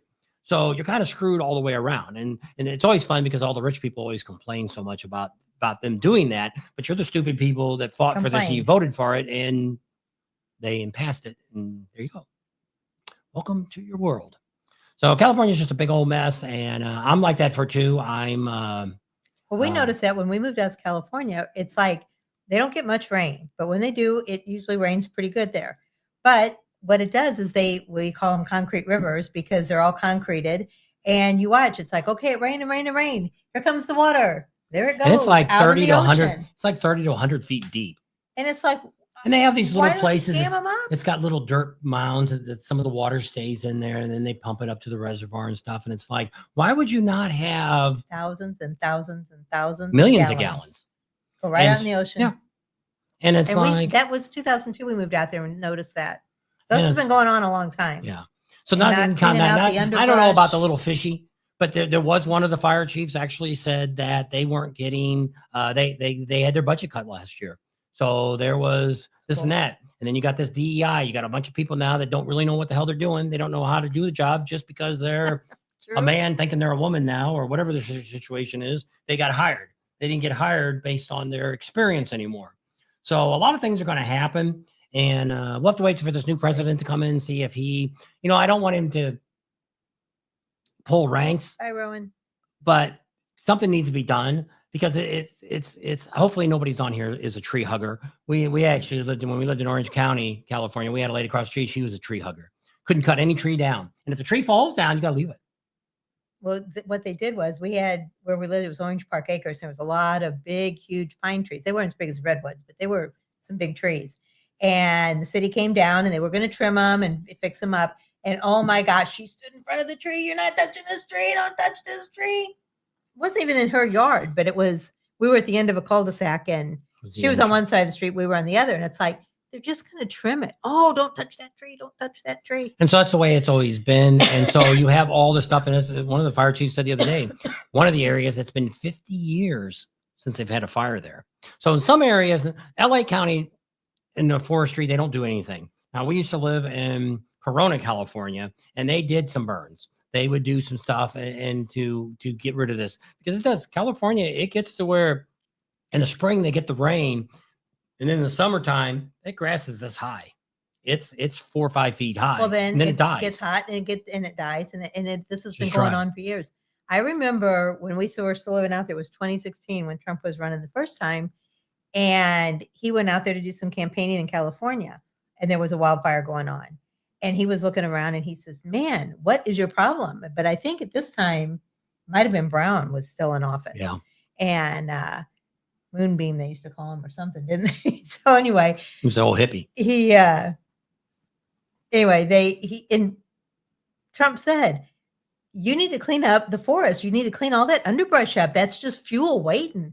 And then two, he says, where do you let all that water go out in the ocean? He says, what are you doing? This was in 2016. So what do we got? 8 years later now, and it's like, hello, now look what you. They got something major, and it's. I feel there's going to be some insurance companies are going to go bankrupt over this. I see that already on the. I told that to her today. I said there's going to be some insurance companies file bankruptcy, and hopefully nobody, you won't be with one. Well, actually, which I didn't realize the other day, somebody was telling me Allstate is one of the ones that's in the worst shape right now financially. they're really on the brink of filing bankruptcy or going out of business. Who? Allstate. Oh yeah. That's what they State Farm too. So Mike said the water's rationed out there. You can't water your lawn, but you can wash your car. Yeah. And then Ron says if you control the water and the food, you control the people. And it's just really sad that, but the only good thing, not really, there's nothing good about having a big fire like this, but there's a lot of very important people that lost their homes. So there could be something now that might happen in California that didn't happen before. I don't know. California is just a mess. It's a very beautiful country, very beautiful state. Lots of great riding to do. It's really great to see all this. But then we've got right behind this is going to happen is mudslides, especially now with Malibu and stuff. That's just unreal to see all that devastation. And we used to ride down there all the time. And we were talking about some of the houses. And one of them, I didn't realize some of those, how expensive they were. And Paris Hilton's house was, I guess, one of those along there. It got burnt to the ground. And Mel Gibson's, he had one of the largest houses in Southern California. Yeah. And it burnt to the ground. He was actually on the Joe Rogan yeah. show when his house was on fire, burning. And nothing you can do. You know, but one of the funny things, a lot of you may not get to see all the news and stuff, but one of the unique things about this fire compared to other natural disasters is very, very, very, very few people are homeless. Because most people, just like our daughter, one of their friends from Santa Monica went down to their house and stayed. Everybody always knows somebody or relatives or friends that you can go and stay at their house. So that's one of the few people I didn't really feel too sorry for because they were like, well, we've lost 2 of our 5 houses or 1 of our 3 houses. And it's like, well, then you're not so bad off compared to somebody that's all they had. Yes. Or they didn't have insurance at all. Yeah. You know, and the problem with all this is one, it's along the ocean. And now all this crap's going to start going down in the ocean. And Malibu, you haven't been able to get a building permit to build a new house for several years. They stopped it. So they were just showing something today. Oh, actually, Willie put something up on Facebook that somebody had given to him. Things you should do in the fire. All the steps you need to do to be prepared.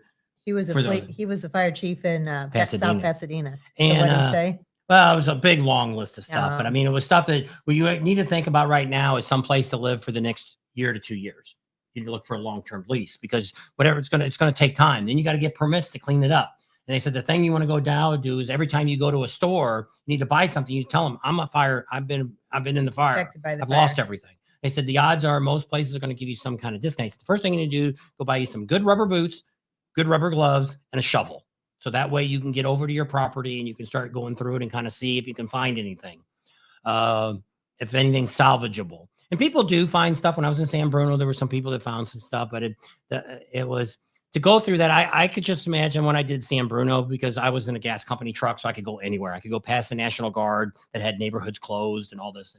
And it was devastating. I had a lot of pictures I took, but I wasn't allowed. I need to go find them all. Because they said at that time I couldn't put anything out because PG&E could be getting ready to be sued. And so I didn't. Yeah. But they ended up being, I think they gave a bunch of money to Newsom and they dropped the charges or something. I don't know what all happened.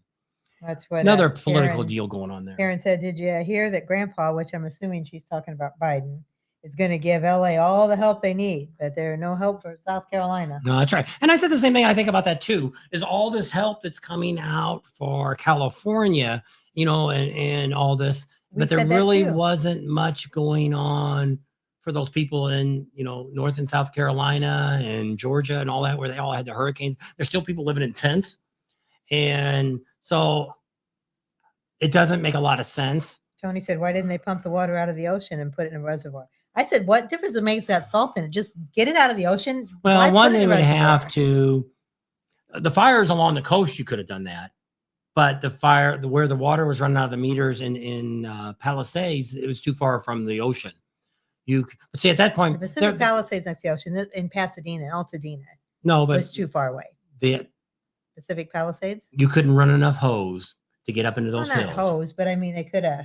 Well, he's saying pump it out. Well, you couldn't pump it out. You could take a plane, but there was. So the first night of the fire, there was no helicopters, there was no planes, there was wind nothing. Was too bad. Well, it wasn't just that; it was the smoke. You got to see where to drop the water at if you can't see, you can't drop it. You don't want to dump all that water on top of a fire truck or something.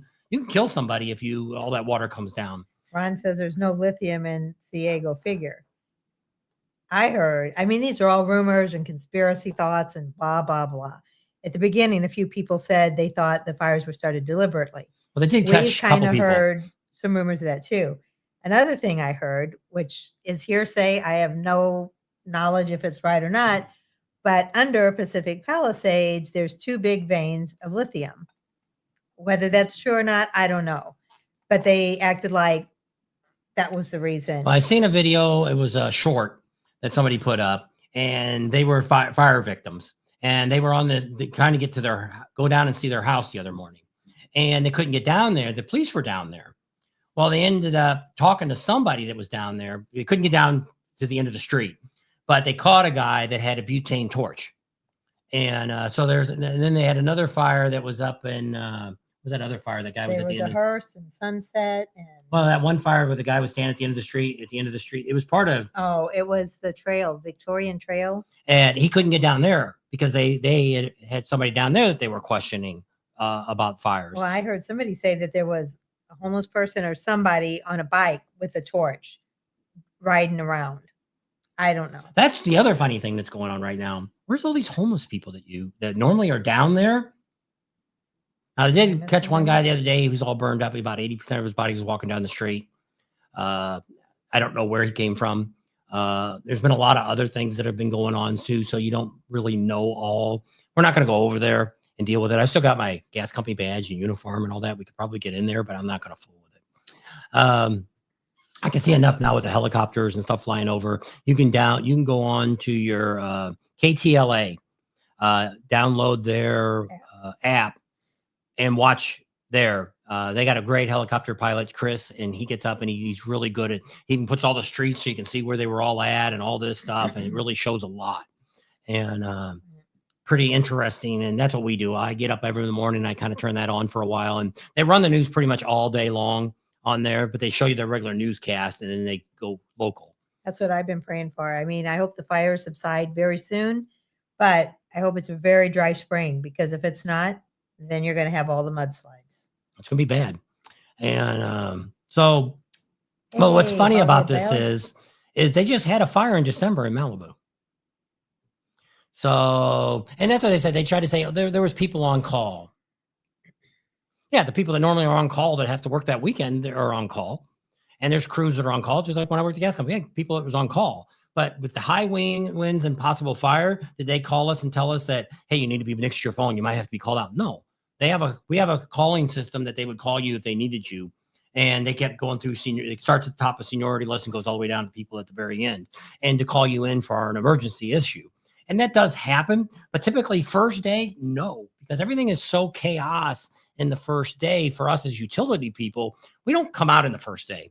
Not saying that we don't. Fires that happen during the day is a different story. Like the Anaheim Hills, I was actually working that, and I seen the fire coming. And I called the supervisor and I was telling them about what was going on. They said, go see how close you can get, see what you can see.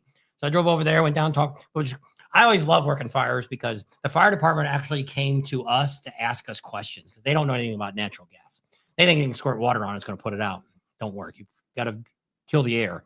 The oxygen is what you're after, not putting out the fire will burn forever.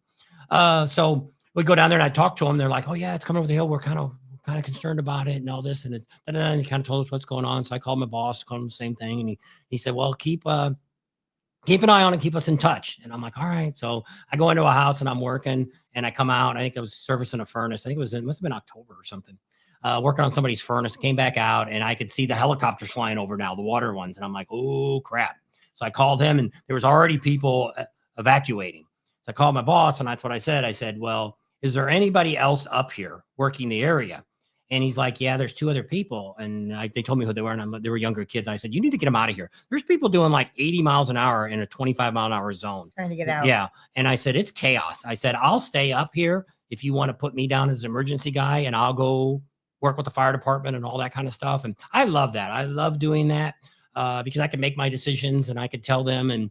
And it's I drove through all those fires and stuff. They had sent me one time up this one rock. It was two big mansions up in the Anaheim Hills, and they wanted me to go up and make sure the meters were off, but they wanted me to blank them to make no chance of any gas seeping past the valve. And so I had to go up, and the police was at the bottom of the hill, and he flagged me by, and I'm going, palm trees were on fire, and I'm like, oh crap. Called on the radio, if you don't hear from me in about 20 minutes, send the fire department. And then I saved a guy's house. Happy New Year. I was working at another house, and the fire department there was putting out this guy's roof, and I was disassembling the meter, I guess, and putting a blank and stuff in it. I don't remember all what I was doing. I turned around and seen the roof was on fire again. So I called 911, and they just said, we can't send any, we don't know where the fire department's at. Your best bet is for you to go look. So I drove down the street, I drove around, finally found a truck, and I said, hey, this house is up on the street. They said, oh yeah, we were the crew was just there. I said, it's on fire again. So then I went up there and did that, and I got another call across the street. So I went there, came back, and the fire department was just wrapping up, and they said, if it wasn't for you, that house would have burnt to the ground. You saved that guy's house. And I was like, oh, thanks, appreciate that. So I always wanted to go back and tell that guy, I saved your house, but never did. And it's part of my job. And so I love working all that. I would have loved to have done this. I was almost tempted to call the gas company this week and say, hey, I'll come in. They'll hire retirees to come back. And but I'd have to take a drug test and all this, and it takes days to get your test back and all that stuff. And it's like, I'm not going to go. It's not worth it. But I love working that just because it's one, you get to see all this stuff and get to make a lot of great decisions that you have to rely on making the proper decisions for the issues. And but yeah, I could just kind of see that first night how chaotic it would have been, for anybody that's there. And yes, the National Guard should have been called out that night already. The governor should have already, once they started seeing how that was burning, they should have called for the National Guard, the forestry, and everybody. They should have pulled everybody from California there immediately. And but then the mayor wasn't there to make that decision. Yeah, too worried about going to Africa. Maybe she should live over there. And she could listen to Mandela or whoever the hell's thing she went to. Well, the sad thing was when she finally got back, they were asking her all these questions. And she was like... It was a Sky reporter. And she was just like looking off into space. And I'm like, is she deaf? And she just looked like she was... Yeah, but I mean, deer in headlights. He was talking to her and she was kind of like looking over here and the guy was standing on this side of her. What do you think? When did you get the call? Well, the problem was it took 17 hours to fly back. But I mean, she didn't answer. She could say, nothing on the record yet. I'll get back to you. Nothing. I mean, she could have responded to him. She wouldn't even look at the guy. I'm just like, right there just did me in on her. So I don't know. Adios to right then. And then the governor's walking around with his hands in his pockets and doing podcasts and everything. And it's like, what a goofball he is. Yeah. Mike says that the mudslides kill all the fish. That's empty in the reservoir does not save the chubs. If they don't put the water out in the fires, they'll end up with the mudslides. Yep. Well, just think, I mean, they're finally clearing off PCH in Malibu where all those houses burn, because if it does rain or something happens, all that is going to go out in the ocean, and then they're going to have issues too. I don't know where I'm at. It keeps going up and down. I don't know. There it is. Look up there and see the last one's highlighted. But I can't see it. Just kidding. He said it's a long story. Gary's on. What do the rich people and the poor people have in common? They're both homeless, pretty much. I hope in every Dale. Yeah, I believe in smart is not. But you have to, when we talk about that, if you want to give to this relief for California, there's two places you need to give the money to, which one of them is 100% of the money is going to go to the cause, and the other one's like 99%, and you can tell them the two. So Samaritan's Purse, almost every dime, almost everything you give, other than the things they have to take out to sustain their business, which they try to take out as little as possible. So that's Samaritan's Purse. The other one is if you go to Chino Hills, Calvary Chapel, Chino Hills, they take zero money out. They say how people are supposed to tithe. The reason they say they don't take any money out to do this, that's the church tithing is paying for all the whatever it costs them. So they've got all kinds of food, all kinds of money. They got 5 semi trucks of water. Crystal Geyser gave them five semi truckloads of water that they're going to be delivering. They're delivering it tonight or they're delivering it tomorrow morning. and they're getting all this stuff. And they said, number one thing people need to do more than anything else is blankets. Blankets and shoes are the two things. I would think everybody would have left with shoes on. Well, I would think, but I mean, everybody in California wears flip-flops, but if it's cold and where you're They at. could have had their house coats, shoes on too, I guess. I don't know. I'm just thinking shoes would not be, but then the pets too, they need pet food and all the stuff too. All the big pets are over at the Rose, I want to say Rose Garden, but it's not that. Rose Bowl. Their parking lot is where all the horses and all the big animals, and then they are looking for people. If you're in the California area, you can pick up a dog or something like that and house them for a week or two. That would be great. I told her, I said, you should go over there and get your doggy. Make sure we want a lab. We want to make sure he's potty trained. He's okay. They're not going to do that. You're going to walk up and they're going to say, here's your dog. And here's your sign. You're not going to get to pick.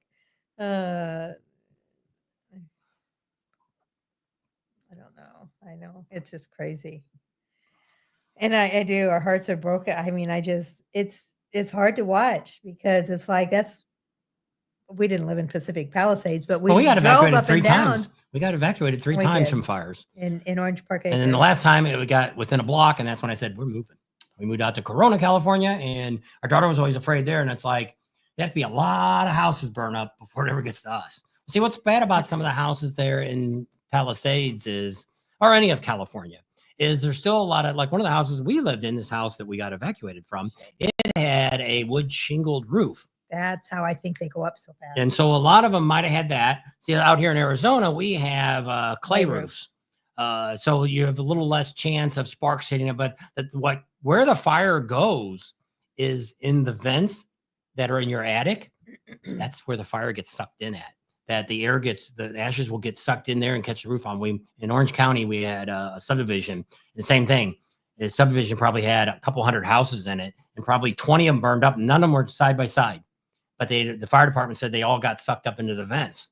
So if you ever have a house fire, any place that you think there's going to be a fire like that, get the old duct tape out and tape up all your vents that are in the eaves of your house. Your attic. Yep, you might save your house. Just a tip. Well, they said years ago, I mean, when we lived out there in California, that there was a substance, and what it actually is what's inside diapers, baby diapers, because it holds so much moisture. And they said they could take that wet and drop it over houses, and the fire would just go right over the house. But I'm sure that was outrageously expensive to do.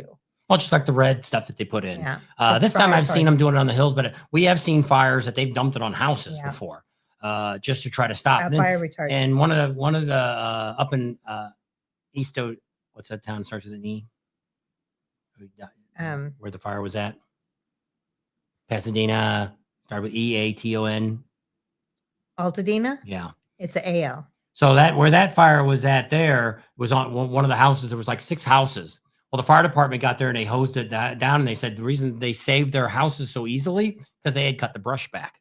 Samaritan's Purse is in North Carolina too, and they've been doing the majority of the work there. So because some people say they'd rather give to North Carolina than California. So if you want to give, you can give to Samaritan's Purse and tell them that you want it to go to North Carolina. Because that's really what should be done, is we shouldn't really rely on the government. Yes. We should rely more on our nonprofits like churches and stuff like that to take care of people. That's really what needs to be done. Because the government, just like all these people waiting for their $400 or $700 check. Good luck with that. Just the other day, what is that going to get you? There was 15,000 claims. Like, you're going to tell me they're going to get all that typed in and checks put in the mail? And that was one of the things they said.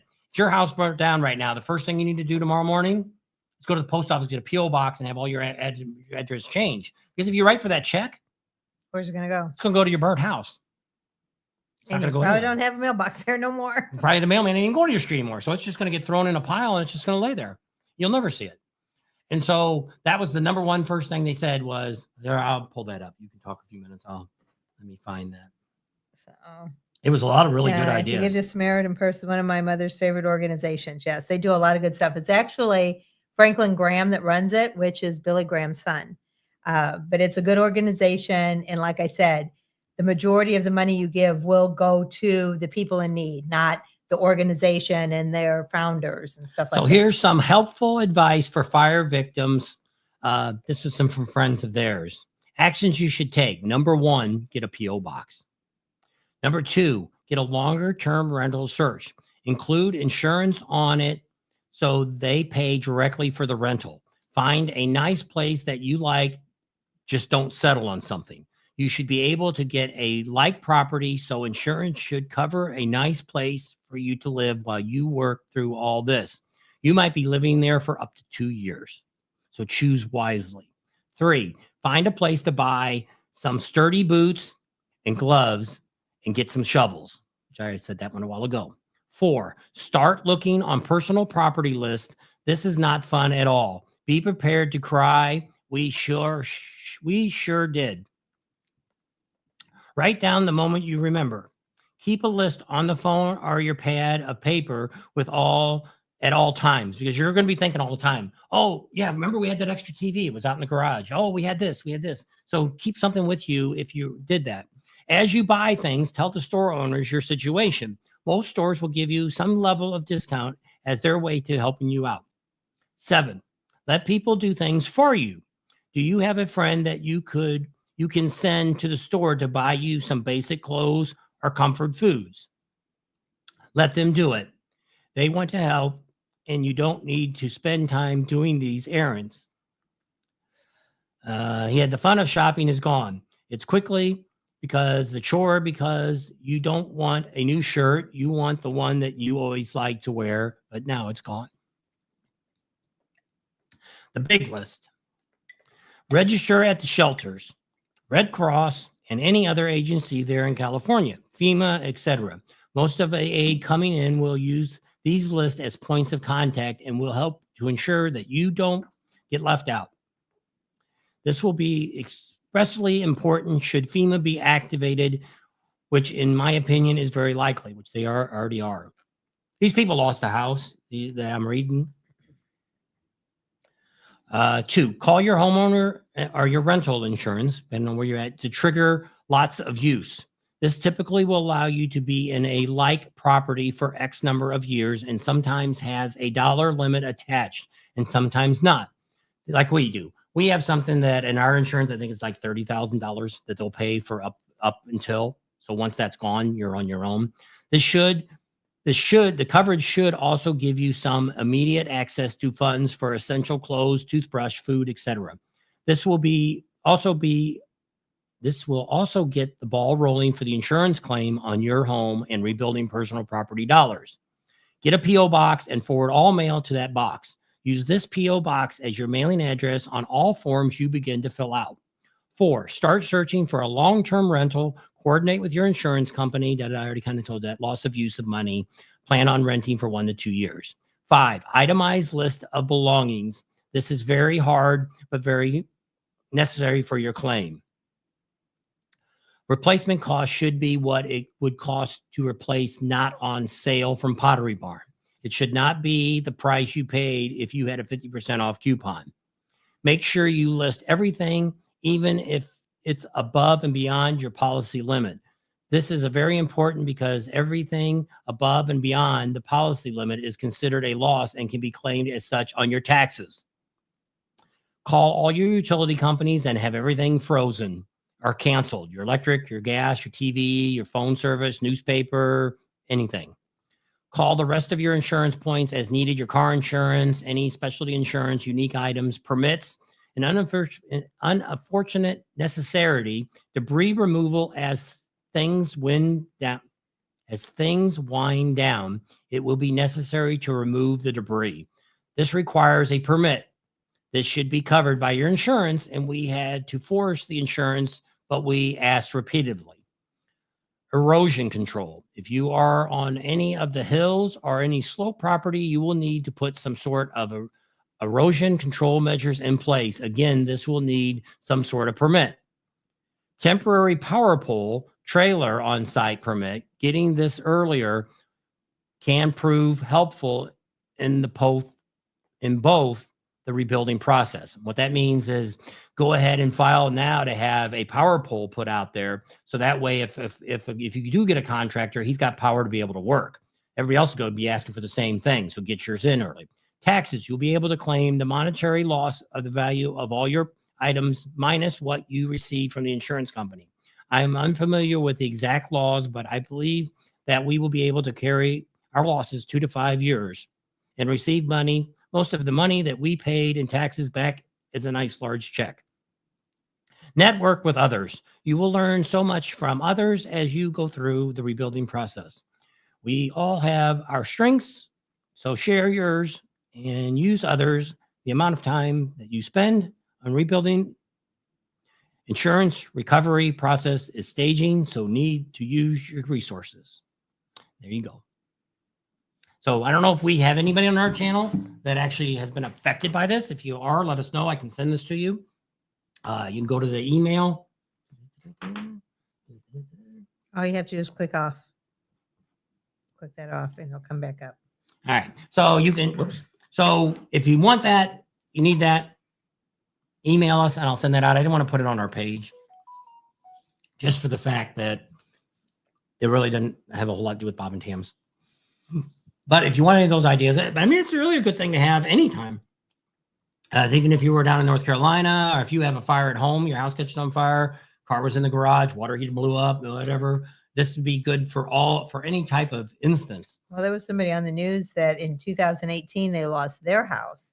And they said it took them 2 years just to get a permit to rebuild from the fire that they were in. And I think that was one that was up in Malibu, like in 2018, that they happened to come on to just, it was Justine Bateman. But anyway, that's beside the point. But she said it was just a nightmare just to get a permit. And that wasn't even rebuilding. That was just to get a permit. I don't know if it was just to clean off the lot. Do you remember what she said? But it was like 2 years. That's ridiculous. These people are homeless. Well, because you're dealing with the cities. In Malibu, like I say, they've stopped giving building permits for a while. You could rebuild your house. See, a lot of times in California, that's what people did, is especially along the ocean and stuff. They would get a remodel permit, and they would tear everything down but the frame of the house.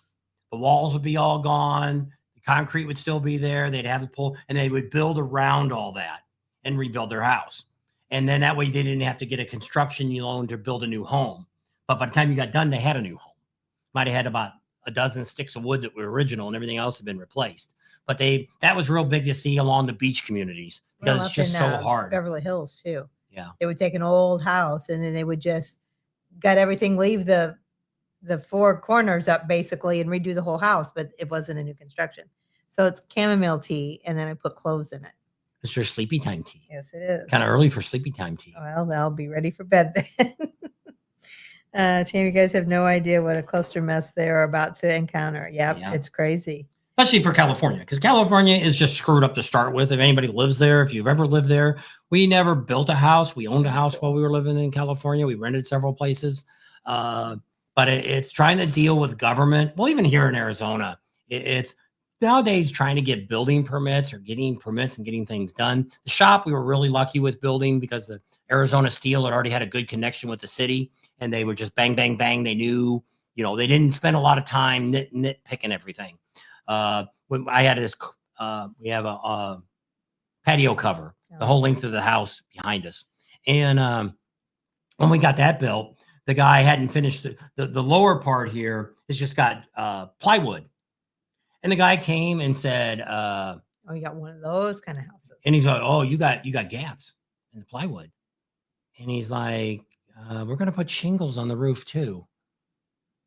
You need to square everything up. It's got to be perfectly touching each other. This is plywood. It's not going to line up perfectly." And so it was like I think he ended up putting the shingles over the top of it. And the guy put the paper down and put the shingles over it. And by the time he came back, he just said, "We did it." But I mean, it's like you can't. We weren't living here at that time. We were only here like once a week, once a month.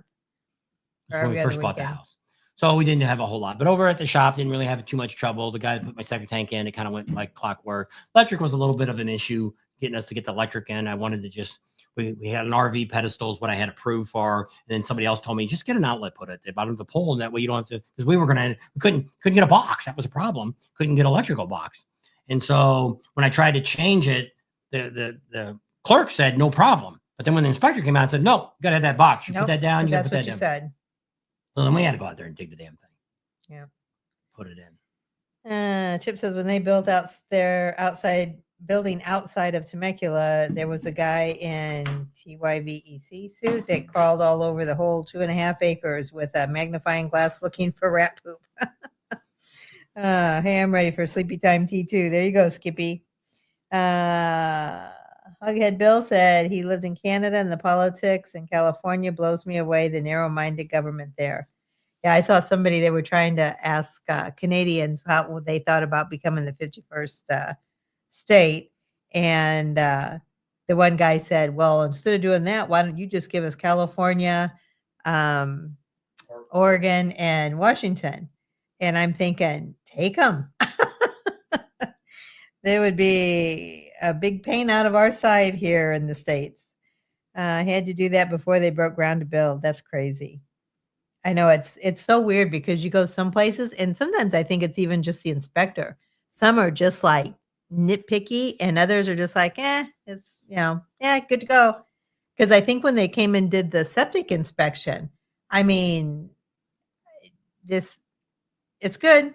And the guy came, put the dirt over it and it was done. And it's like, holy cow, it was less than a week it took for them to dig, put in the septic, get it permitted and cover it up.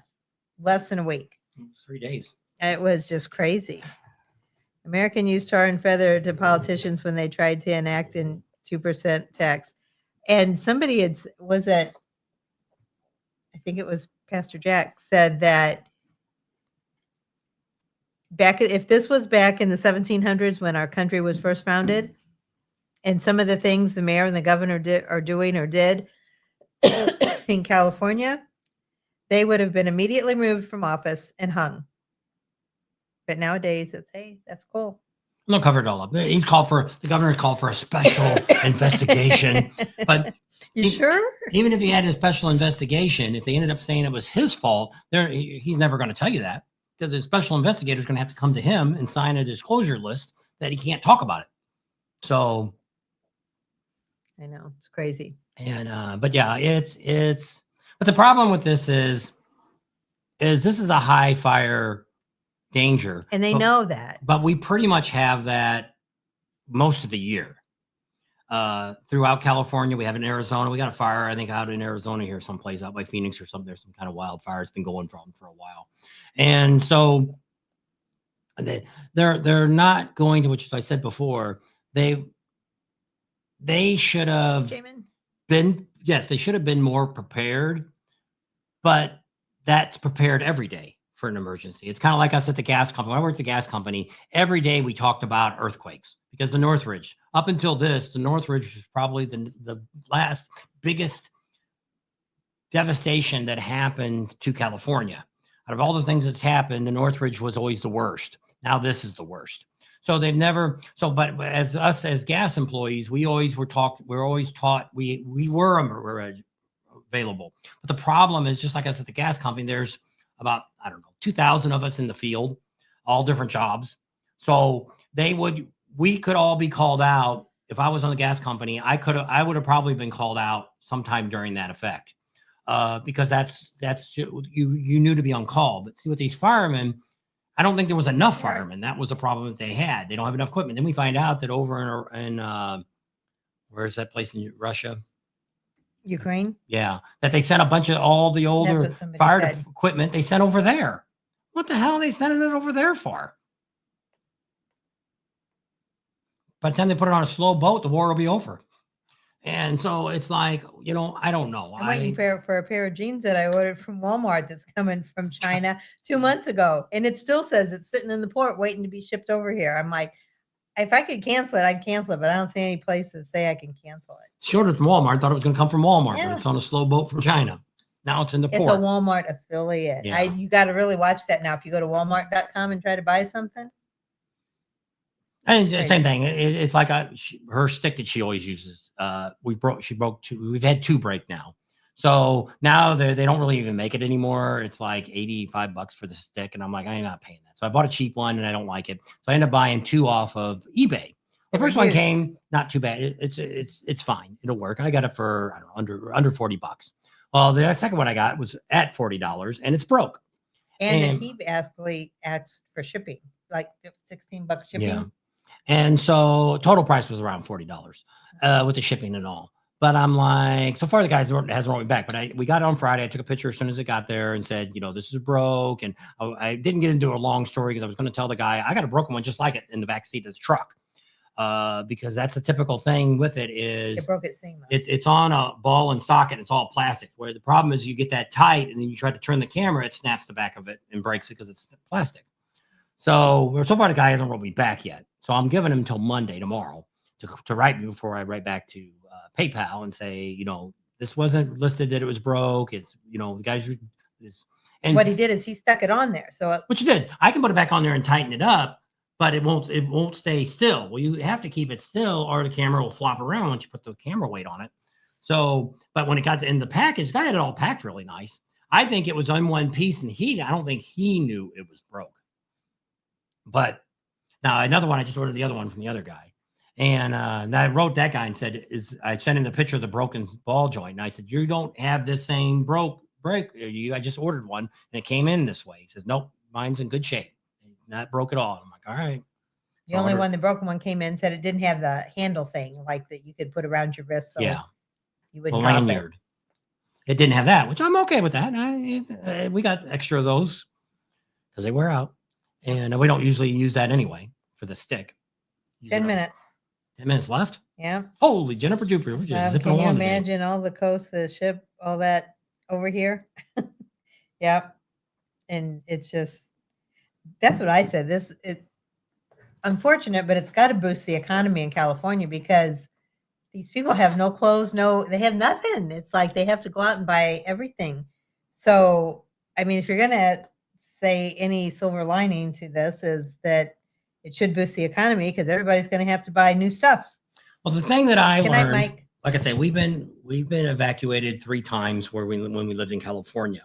And the first time we were just panic. I actually rented a U-Haul truck and had it sitting in front of the house. And we were just under a warning that we could get evacuated. And the neighbors are like, what do you got a truck out there? You guys moving? And I'm like, no, because I figure the insurance isn't going to pay for everything we got. It's over 5 years old. They're not going to give me anything for anything. I said, we're going to load it all up in the truck and I'll pull the truck in some parking lot and we'll let it sit till the fire is over. Well, we had no idea what to take. Well, then after that, we talked about that and said, well, we need to think about what we need to take. Well, at that time, we didn't really have laptops. I had towers, computers. And so I said, I'm going to take, we have 2 or 3 of them. I'm taking those. The photo albums, we all kept them on the same shelf. She grabbed all the photo albums we had. She took a box that I have when I was a kid, my grandma gave me, got all of our birth certificates in it and our passports, our titles for the cars and stuff. And then at that time, I didn't have a motorcycle. So we took both cars that we had, and took them to a friend's house. She ended up staying there. And I worked at the gas company, I guess, during that time. And then the dog. Yeah, and she took the dog. And so we kind of had an idea, but it's like one lady was on an interview and she had a sweatshirt on, sweatpants, and shoes.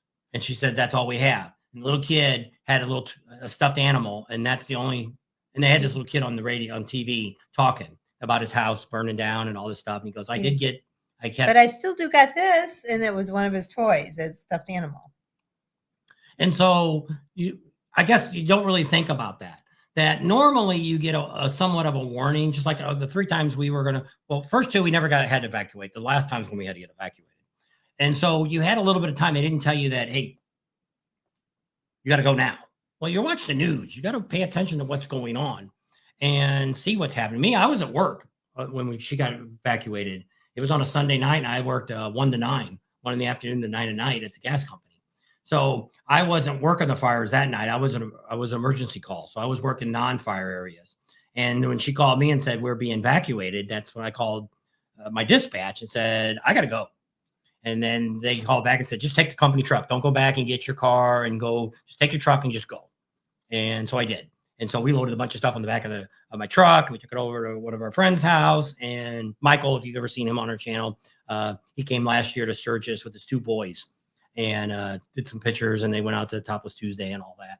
And not the boys didn't, but he did. And and got all that stuff and went from there. So I forget where I was going. I don't know, but Neil said that we should send that to Dawn because she lives down there. I think Dawn lives up near San Francisco. Yeah, I she think lives more north. Sacramento. I unless she moved.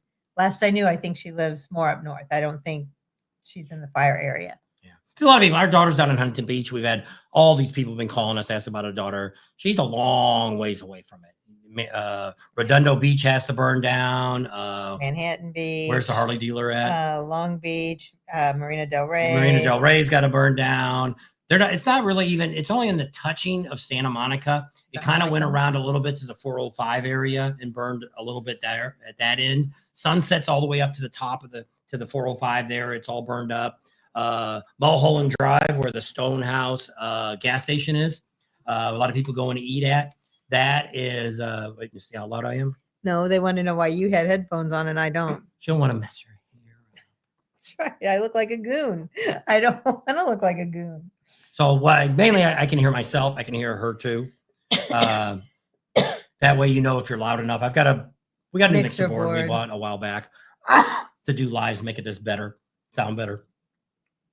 And something else we need to tell you is our Patreon page. I cleaned it up today. After all this stuff, I've been kind of thinking that we're not going to show any undecent stuff. We're going to put some more stuff on Patreon, some behind the scenes stuff we're going to start doing, tell you a little bit more about us, some projects that we work on and stuff like that we're going to start putting on Patreon and also on you can be a member on our YouTube channel too. Both of those are going to end up probably having a lot of the same videos on them. Just to let you know, I took them off this morning. I decided that I just don't want to go down that road. We'll still do like bikini shows, bikini contests, stuff like that, clothing stuff. Not really going to show you any bear stuff anymore. Just don't want to go down that road anymore. So if you're a Patreon person, that's the only reason you watch. That's going to be good. It's already gone. Appreciated everybody that did. But I haven't put anything on since, because I lost the stuff in Sturgis. So we haven't put anything on since probably Daytona last year. We'll still do like the slaw wrestling and the oil wrestling and stuff like that. I don't, if you're looking at that and think it's turning you on, then that's just beyond my control. So we're just trying to clean up our channel a little bit. We keep it on here this way. We should do it on everything we do. So just to let everybody know. I know there's a lot of you that are Patreon people and you do it just so we get money every month, which does help. Because sometimes we'll put a video up and it's like, nobody watched it. You know, it's like, we don't have a ton, but you know, out of the people we do have, you think somebody would have watched the video, but anyway, 3 minutes. And so wrap it up. Let's just move along. How many people got on? I don't know. I haven't really been watching that, I guess. 60. That's a good night. Even for playoff football game tickets or playoffs games. Is that what they did? Did they send the Rams down to Phoenix? They were going to play. They're playing Monday, I think they are. Oh, they're going because of the fires. I think they're still going to send them there. They're going to. But the Chargers lost. Oh, poor Blakey. That's our grandson. He's a Charger fan. Oh, yes. He's a big Charger fan. And we started out good. They always do. Up until the first half, they're like winning, sometimes by 30 points. And then the second half, they just, if they only had played two quarters, they'd win. I think they were playing the Ravens. Yeah. Well, that's why Ryder X isn't on. Ryder X was already on. That was yesterday. Well, Ryder X is a Ravens fan, so he's happy. Yeah. Please, everyone in our country, not divided. Please pray for all the country. We all are humans, all living in the same country, breathing the same air. That's so true, Tony. And it should be. It's midget bowling, perhaps. What? To put on Patreon. Oh, yep. Yeah, some of the fun stuff like that, maybe we could. Which we still will, because a lot of that stuff they get. It's like when I've done the slaw wrestling and stuff, and YouTube's kind of slapped me for it. And so I don't always put that up. So sometimes if we put like that kind of stuff, if it's already kind of questionable, I'll put just a clip of that in the video to show you, hey, this is what's happening. But if you really want to see the rest of it, you can go to Patreon. Go over to Patreon and you can check it all out and see what's going on over there and see what's happening. So, but more or less, I've gotten people, because if you went on Patreon, maybe you didn't even know who we were. And you're thumbing through videos and you see Topless Tuesday, and that's why they're paying. Because they always start out as a free member, and then they go to $9 and they jump to $25, and they're there for a month and they're gone. So, but it helps with pay bills. This month was only $225, but I mean, sometimes we've gotten as much as $750 during the rallies and stuff. because of all the stuff that we're putting on there. But we're going to probably skip a lot of the, a lot of it's the same girls are there all the time. And there's a lot of other great stuff going on that we can show you too going on. So lots going on this year, lots of fun. We got the Mecum auctions coming up. Coming up here at the end of the month. So we're already getting ready for that. And we're going to be bang, bang. Got 3 events. We won't even get to come home. So we'll do the Mecum auction. Then we go to the IMA show, motorcycle. Expo. Going to show you a lot of new bikes, new stuff. Okay. That's going to be dirt bikes and all kinds of stuff. So it's kind of neat. I'm kind of excited about going there. And right behind that, if they don't cancel it in Ventura, is going to be the Chopper Fest, which is part of the David Mann.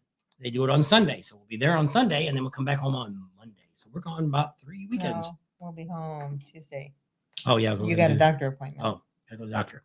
Then go home. Yeah, I'm jumping off. Okay, Neil, stay warm up there. And you can come down here. I'll give you a blankie. Yep. Got a warm bed down here. Neil says, good night, all. Tell Neil, you got to tell him you got to worry about your pipes freezing and everything else, too. We'll get you some kerosene heaters. He said he's got a generator he's going to turn on. Love you guys. Later, Gators. Bye, Bruce. Janice says, bye, Neil. Chip says, be safe. You be safe, too, up there. You're getting a lot of snow, too, up there in Rapid City. This could be a Daytona be really good. That's what helps Daytona have a good crowd is the colder it is and the snow up north will help with Daytona Bike Week. I don't know. We don't have a lot of information on what's going on in Daytona this year. A lot of these rallies, that's what drives me more crazy than anything else about motorcycle rallies is that these people know a year in advance. They know when they closed out, they know their dates for next year. Okay. And they just sit back and go, we'll get it going. Oh, the roof blew off. So what happens is about 3 weeks before the rally shows up, they show up at their venues and they're like, oh, crap, we need to put a new roof on the building. Oh, we need to do this. We need to do that. And they run around like their heads are chopped off. Well, thing drives me crazy because Iron Horse, they live right there in Daytona. Well, the Iron Horse bar is open. I know. And it's like. And they own the Broken Spoke. Why do you wait till the week or two before the rally and then just go nuts? I don't get it. We're not like that. And that's what then when they same thing is everybody always wants us to get good information. Why aren't you talking to them sooner? Well, the problem is just like the Iron Horse a couple years ago, they redid the decking and all that. So we went in there and we talked to them and they're like, oh, don't go in the back. We don't want you to film anything out there because we're still working on all that. And we're like, all right. So then we come back like the day or so before it starts and like, oh, we're way too busy right now to talk to you. Can you come back later? And then the rally starts and then you never can find them. And it's like, so that's one of the reasons we don't get a lot of stuff covered for you. Yeah. We try. We really do. And most people, we try 2 or 3 times and then I'm done with them. Dealership, we're going to have to find out. The GM that they originally hired, Teddy Morris hired, is gone. The new GM's there now, which we don't really physically know. He used to work at Black Hills Harley. He was the sales manager.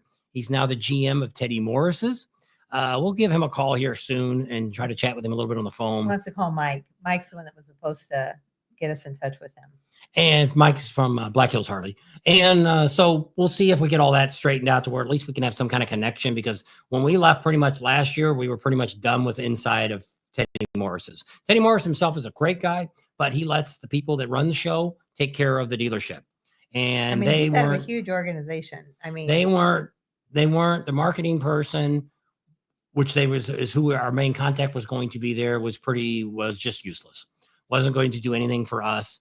So we couldn't do anything for them. So it's a sad case because we had such with and we told Shelly that, and she says, "Oh no, give him a chance, give him a chance."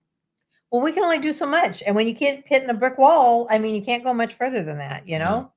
Yeah. And so I look at all this because some of these places, just like with Shelly Rossmeyer, we worked 5 years with her, 4 years with her, and she learned to trust us, and so that's really what the biggest problem is. If you call someplace and you want them to talk to us, reach out to us, is you tell them we're not there to badmouth them. We're not there to throw them under the bus. Yeah. Or the idea is find something wrong. Is give them the information they have. And because most of the time you guys don't even ask, is this someplace you would eat at? Or is this someplace you would stay at. Some of these places we go to, no, we wouldn't stay. And some of the places we eat at, usually if the place is bad food, we just don't talk about it at all. We don't bring it up. Unless it's really bad. I think one time in Panama we've had City, bad service. One time in Panama City, well, I think the food was bad too. Well, we talked bad at, what was that thing the other day that those people went to eat at because it was the only place. It was down in the Rowdy Beaver. Yeah, down in Eureka Springs. Yeah. And we had bad mouthed it, but it was lousy service, lousy food. It was just, everything was just bad. And we sat there for an hour and got cold food. And there wasn't even busy.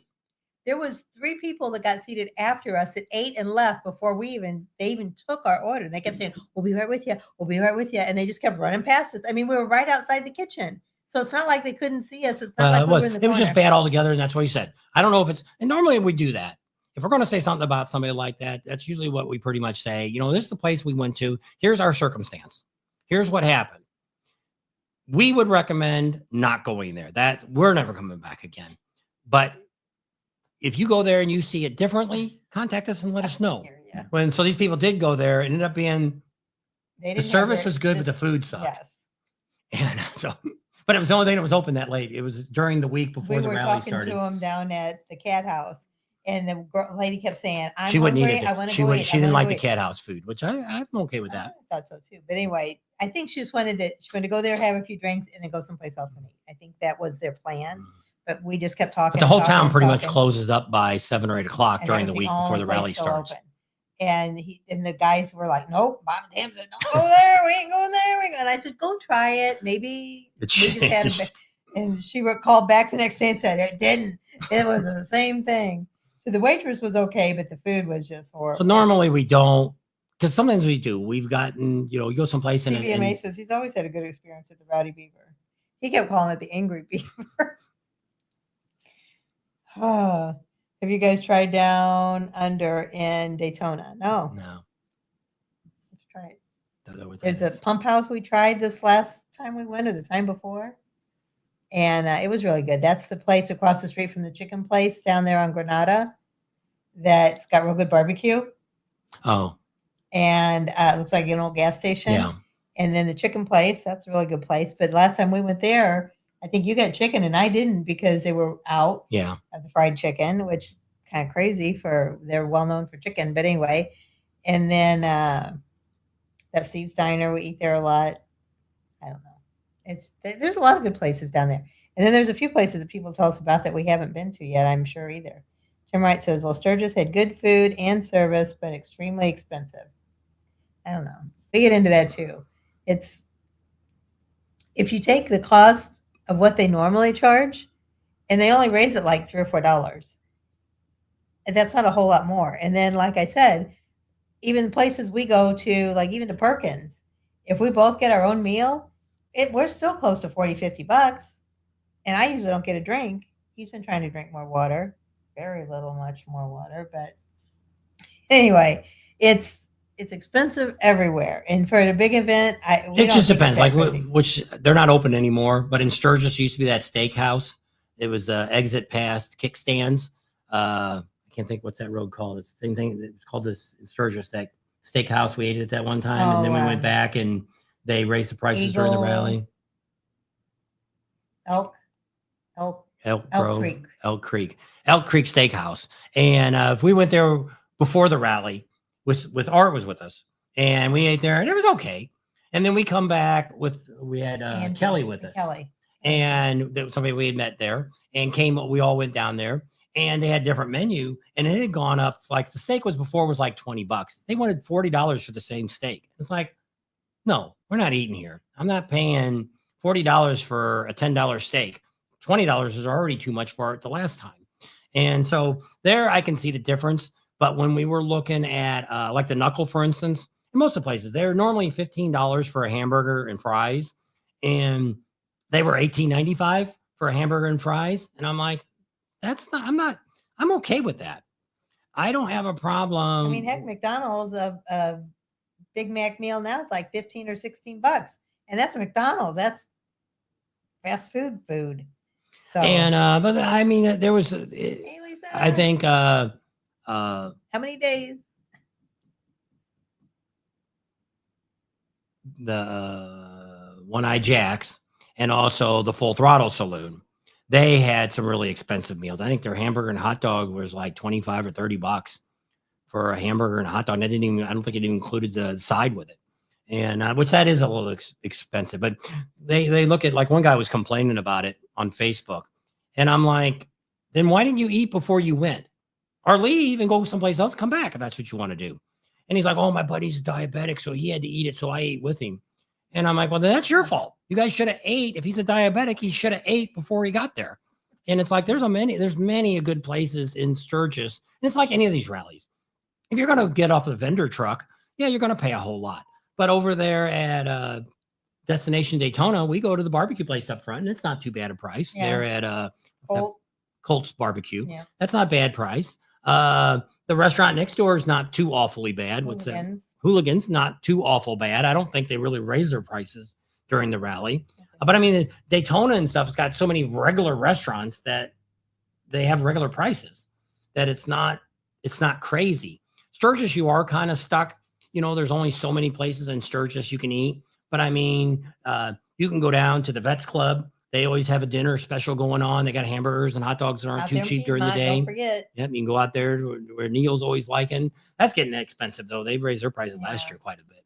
It was $14 for breakfast. And I think it's over $20-something now. That's getting a little high for breakfast. We're not big breakfast. I don't eat enough to justify $20. I used to not mind just getting a quick McDonald's, but they're getting so expensive. And then McDonald's last year was only kiosks, and I don't like that. And so he said Sturgis Brewery, the pizza. Yeah, not too awful bad. And I think, did they have it during the rally? I think they did, like one night, Thursday nights or something, or Tuesday nights. They have steak night. Yeah, and it's like $25. And I think you get a salad, a baked potato, and a steak. Yeah, which isn't bad. And so there's some places like that. Like I say, Uncle Louie's isn't bad. You can go to Johnny's. Oh, yeah. Across from the museum. Vendor. He's very reasonable, and the food's really good for a vendor truck. He's been doing it for over 20 years. He'll be there this year. He wasn't there last year. Yeah, he was sick. Had the COVID or something. And what? He had a stroke. Oh, are you sure he's going to be back? Yeah. I wrote him at Christmas, and he said he'd be back.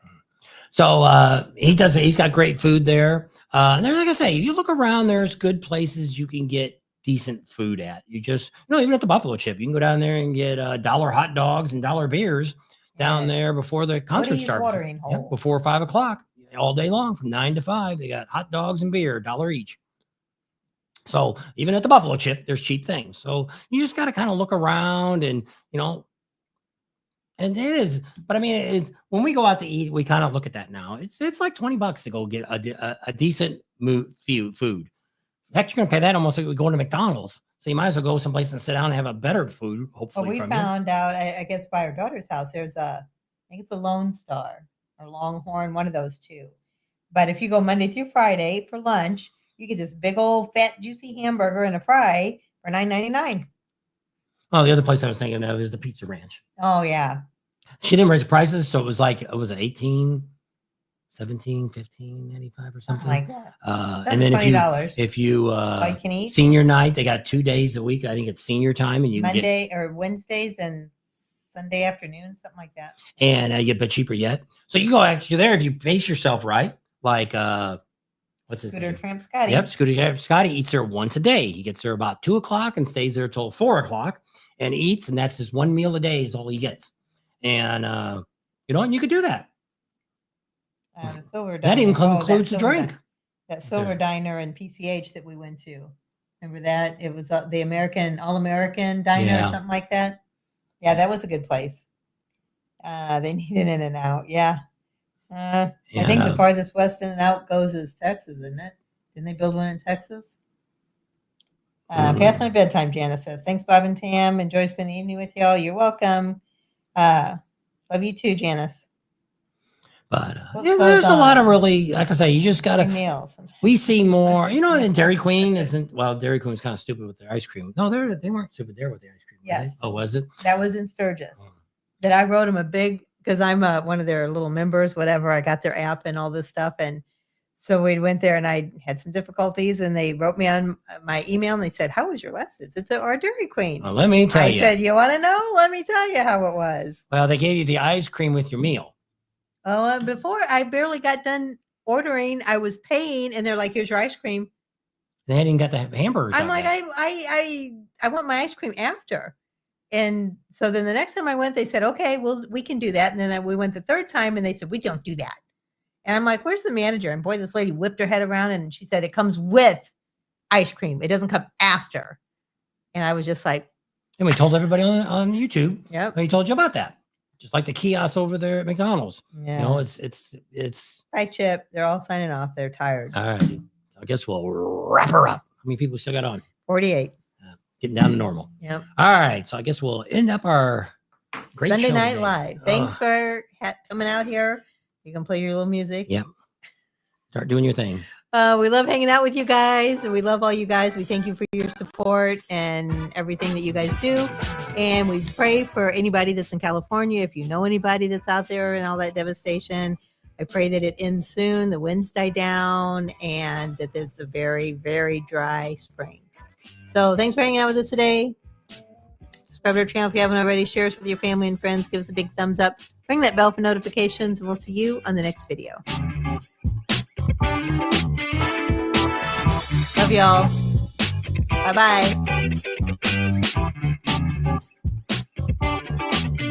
He only dances here. He won't dance with me anywhere else. You don't dance anymore. Well, I lost my music. there you go. You did it. You wasted too much time. You got people still on there. No, they're just saying goodnight. Neil says goodnight. Neil, I thought you went to bed. Yes, he did. Stay warm, Neil.